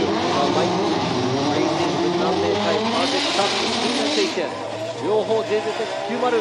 さあ、here they are. Look at that right there, early on, right on. Mikey bringing it around. Saito doing a good job. What he's supposed to be doing in that chase, filling that zone by both drivers, bringing it back around into this outer zone 2. Just hanging on. Saito's falling a little bit back through that outer zone 2 to that outer zone 3, and it looks like Mikey just did what he needed to do, filling those zones. 先行マイキー選手、ラインもちゃんと取りながら、角度もつけながら、なんと徐々に斉藤選手を離していきました。斉藤選手、イニシエーションではぴったりくっついていきます。マイキー選手、イニシエーションもパキッと横に向けましたが、ちゃんとアウトまで車を持っていき、ラインギリギリでタイヤを割らずにアウトゾーン3を先行で走り切りました。That's the first issue I've seen Saito have in that chase position. Yes. で、今まで斉藤選手、いろいろなドライバーと戦ってきましたが、ここで初めて、ちょっと遅れを取った、感じがします。さあ、こちらロハブ選手、先ほどね敗退してしまいましたが、マイキー中村選手応援見に来ていると思います。So it looks like that was Rohab. He was knocked out earlier, but he is here. It looks like he's cheering on Mikey. Yeah, supporting the other FDJ2 drivers. Yeah, and the camaraderie that we have for the Formula Drift Japan, and even in the U.S., you know, the drivers, some get along, some don't, but a lot of them do get along. And they're actually, you know, friends and enemies on Yeah, the but track. seeing them out here, different spotters for different series is pretty awesome seeing it out here. そうなんです。ドリフトのね、先ほどもね、いろんな人とお話ししたんですが、ドリフトのね、醍醐味というのが、まあ、戦わなきゃいけない相手なんですが、その仲間意識が結構強い、連中が集まっているような、ドライバーばかりなのでね、このスポッターをシェアしたり、お互いを応援したり、いろいろなさまざまなチーム体制、そしてドライバー、性格があるのでね、皆さんもね、どんどんこの若いドライバーたちがどんなドライバーなのか興味を持っていただきたいなと思います。I want you to look into all these drivers that you see, all these young drivers that you see. You know, there's so many people out here. There's a variety of people, different personalities, different styles in their teams, and all this other stuff. But let's go ahead and see this battle. Let's see who's going to come on top. Now, Saito is going to lead in Nakamura.Giving chase さあ斉藤が先行、そして次はマイキー中村、後追いマイキー中村ちょっとちっちゃい。 It all comes down to this. Mikey's trying to keep that close proximity, filling outer zone 1 by taking a different approach, bringing it into this outer zone 2. Nice job by Mikey coming back around, keeping it right there through this outer zone 3. And I gotta say, Mikey stepped up to the plate and is making it happen. Yes, he did. Yes, he did. Man, that was pretty exciting because Mikey didn't do that until the finals, and he knows who he's going against. He was a little small and shallow on the angle at the initiation, but right here he gets into formation, gets right onto the pocket, into the pocket of Saito's car. Saito not phasing him and doing a great job in the lead position. Now this might come down to proximity. いやー、これはですね、進入でちょっとマイキー選手ちっちゃい振り出しだったんですが、あのアウトゾーン1から2にかけての追尾見てください。このドローンの映像で見ていきますと凄まじい追い上げ、ここで斉藤選手の車にくっついているんではないかというぐらい、素晴らしい後追いをマイキー選手見せてくれました。 And I think Mikey left his mark on Saito's door there. You can see right here coming around into this outer zone 2. Look at this proximity. He closes in on him right about now, dialing it in, giving him a little tap, it looks like. But yeah, overall, this is the way we want to end the top 16 of round 3 here at Yokohama Tire Presents Formula Japan FDJ2. いやー、今のバトルもう決勝戦にはふさわしい走りでした。本当両者に拍手したいと思います。That was a beautiful and phenomenal battle by these two drivers. I got pretty excited right there going from, you know. And there's Mikey's team right there, waiting for the anticipation. Now, if we see these cars drive around, we already know there's a verdict. But if we see on the screen the judges, that means. I think I already know what's going on. Well, you're one of the judges. I hope so. You know, half or a third of the battle of it. いやー決勝には本当ふさわしいこの白熱したバトル、このお互いね斉藤選手、そしてマイキー中村選手、すごいとしか言いようがあります。ちょっとね自分もね見ていて興奮してしまいましたが、今ねジャッジ3名の、投票によりどうなるか、僕はもう分かってます、どうなってるか。ですがまだ教えませんよ、どうなったか。No, very excited for how this battle went down in the finals here. Both JZX90s. 両者 JZX90 を張るドライバーたち、これでゆっくりと戻ってくるので結果が出たと思いますよ。And it looks like they're moving back to the front of the judges stand, so that means we do have results for today's event. Wow, what a long day, but an exciting ending to these drivers. いやーちょっとね長い一日だったんですが、白熱したバトルが最後に見られて本当に良かったです。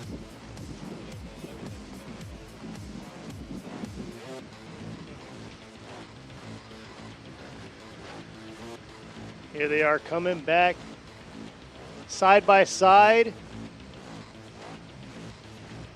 Back to the front in front of the judges. We can make this announcement for y'all. Been a long day, but hey, this day's not over. We still got more drifting going on here in a few hours. そうなんです。長い長いベスト16だったんですが、まだまだ今日午後、FDJ のドライバーの練習走行、そしてその後の予選もねあるので、皆さんそれも、引き続きお楽しみいただきたいなと思いますが、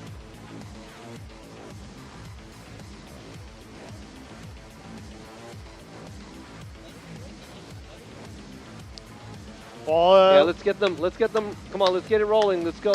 While we're waiting for Ultimo, thank you for the viewers out there. It's been a crazy morning, now afternoon for us, and for you all around the world, thank you for sticking with us and making it happen. You know, entertaining me in the chat while Robbie's doing his thing, translating in Japanese and doing his English thing. そうなんです。世界配信なのでね、世界各国いろんなね時間帯から、今回ライブで見ていただいている皆様本当にありがとうございます。そしてね長い間お付き合いいただいた皆様本当にありがとうございます。で、お越しいただいた皆様もね、今後今日のね午後の練習走行、そして予選の方楽しんでいただいたいと思います。そして今ご覧の皆様も、午後の、予選もねライブストリームで配信していくので、またその時お会いしたいと思いますが、さあ FDJ は、後でお話ししますが、今回この FDJ2 のもうマイキー中村選手と斉藤選手抱き合ってますね。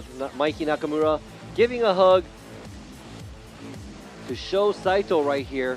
Obviously, both of the drivers congratulating each other for the awesome battle that they just had. もちろんね、多分お互い、ドライビングを称え合えたんじゃないかなと思いますが。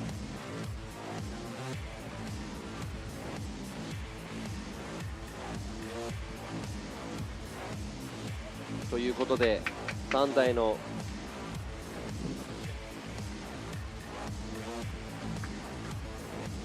さあ3台のドライバー、車両とドライバーが並んでいますが、ここで、まず3位の発表を、ケニーの方からしていってもらいたいと思います。Let's go ahead and make it official. Kenny's going to announce us the third place winner here at Sugo. So third place, we all know who's did it right here. Beautiful built car, stepping up to the plate this time and making it happen, getting a podium victory here in round 3. You got the Komatsu Racing IS300/Altezza number 67, Ryuichi Otomo! さあ3位に輝いたのは見事3位、大友隆一選手 from 小松レーシング。なんと、今年 FDJ2 初参戦、そして初ベスト16進出、そして初表彰台、すべて初ですが、見事、ここスゴーでね、この大きいコースで3位表彰台となりました。おめでとうございます。Congratulations to Otomo. Everything's new for him, but he made it all the way here to the third place podium. ということで、3位の大友選手、のアナウンスがありましたが、さあ皆さんお待ちかね、この両者どちらが勝って、今回のイベント優勝できたのか、今からアナウンスさせていただきたいと思います。Let me go ahead and announce to you the winner here at the 2023 Yokohama Tire presents Formula Drift Japan FDJ2 Round 3 Sportsland Sugo. The winner of this round drove a JZX90. The winner is car number 13, Mikey Nakamura from Mikey Racing with Nambe. おめでとうございます。JZ902 乗るカーナンバー13番マイキー中村選手、マイキーレーシング with 南米、今回見事スゴで、優勝となりました。おめでとうございます。ということでね、マイキー選手暑かったでしょう。車内水をかけて喜んでいます。I know it's probably pretty blazing in the car. Dumping water on him. Well, let's go ahead and announce and solidify the second place. さあそれでね2位の発表もしていきたいと思いますが Yeah, this driver right here didn't make it easy for Mikey. He's been doing an amazing job all day long. Probably the best chases we've seen all day long. He's in the Project Satsu Team SHS in the JZX90 number 34, Sho Saito. おめでとうございます。今回ね多分ベスト追走賞があれば、それを上げたいぐらいなんですが今回見事2位表彰台に輝いたのがプロジェクトサツ Team SHSカーナンバー34斉藤翔選手ということです。いやー本当にこの決勝のバトルもうねこのドライバー誰がもう FDJ に上がってもおかしくないかなと思うぐらいの、バトルだったんですが、このね3人のドライバーに、ちょっとね短いですがお話を聞いていきたいと思います。まずは、優勝したマイキー中村選手に今の気持ちを聞きたいと思います。Let me go ahead and ask these drivers a little how they feel right now. マイキー中村選手おめでとうございます。見事優勝です。今の気持ちを一言お願いします。ありがとうございました。できました。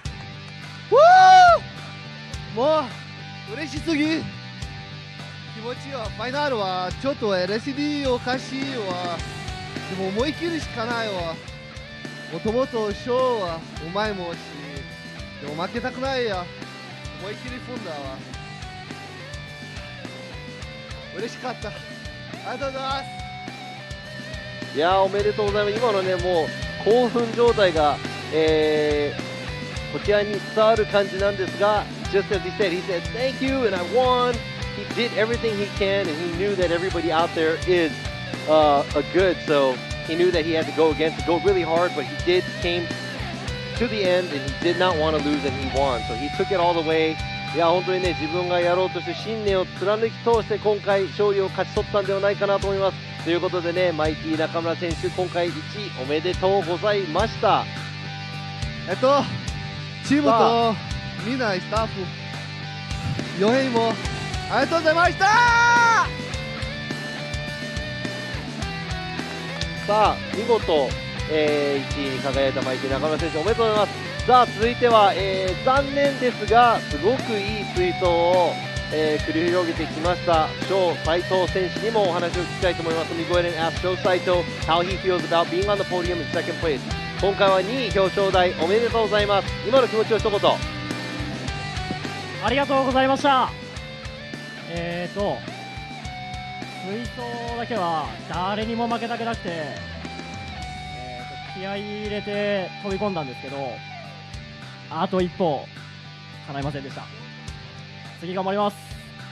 応援してくれてる皆さん、本当にありがとうございました。これからもよろしくお願いします。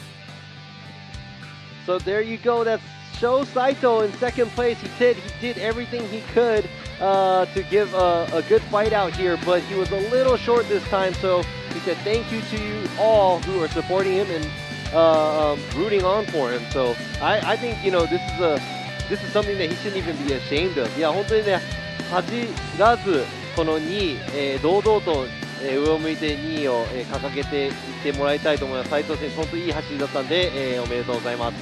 さあ続きまして、今回今年初参戦そして、初表彰台となりました大友選手大友龍一選手にも今の心境を一言、お願いしたいと思います。Want to ask Otomo how he feels right now, obviously being the first time being in the top 16 and making it to the top 3. さあ、大友選手、今の気持ちを一言お願いします。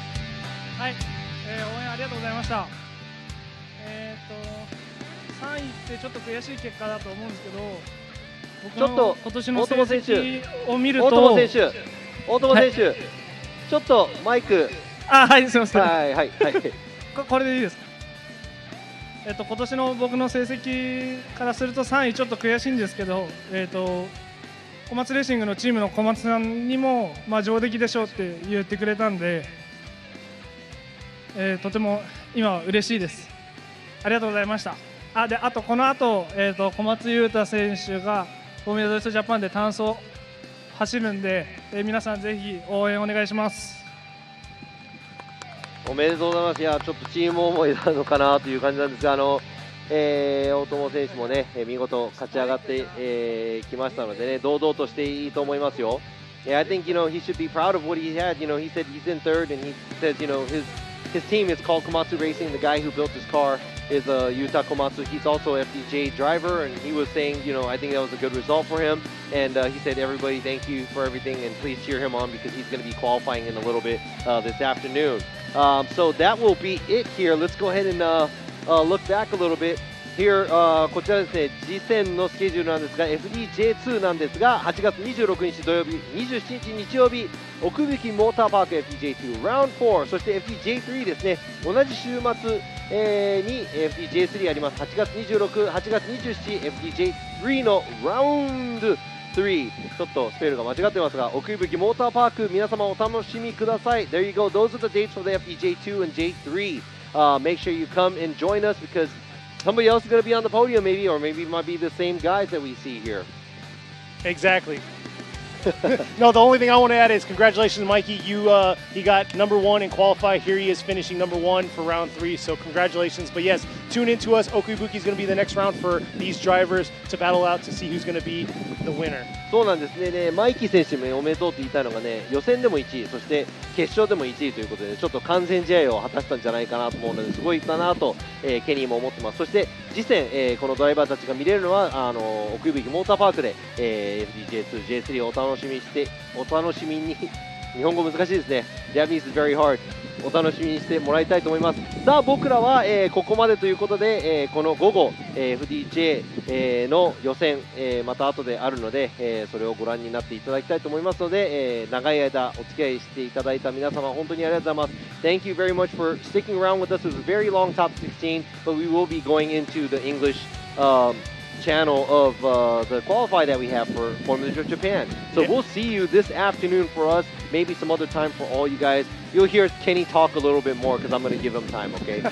He did all the talking. So yeah, that wraps it up. Thank you all for viewing, and we will see you possibly in a few hours. さあ数時間後のね予選を皆さんまた楽しみにしてもらいたいと思いますので、その時またライブストリームぜひご覧ください。皆さん本当にありがとうございました。そして他のドライバーの皆様も、ジャッジの皆様もありがとうございました。おめでとうございます。そしてまた午後お会いしましょう。さようなら。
ultimate lubricant. Mortis. What's up, guys? It's Frederick Ospo, and I use RSR suspension on all my drift cars. I love RSR. Iyo RSR Ichiban.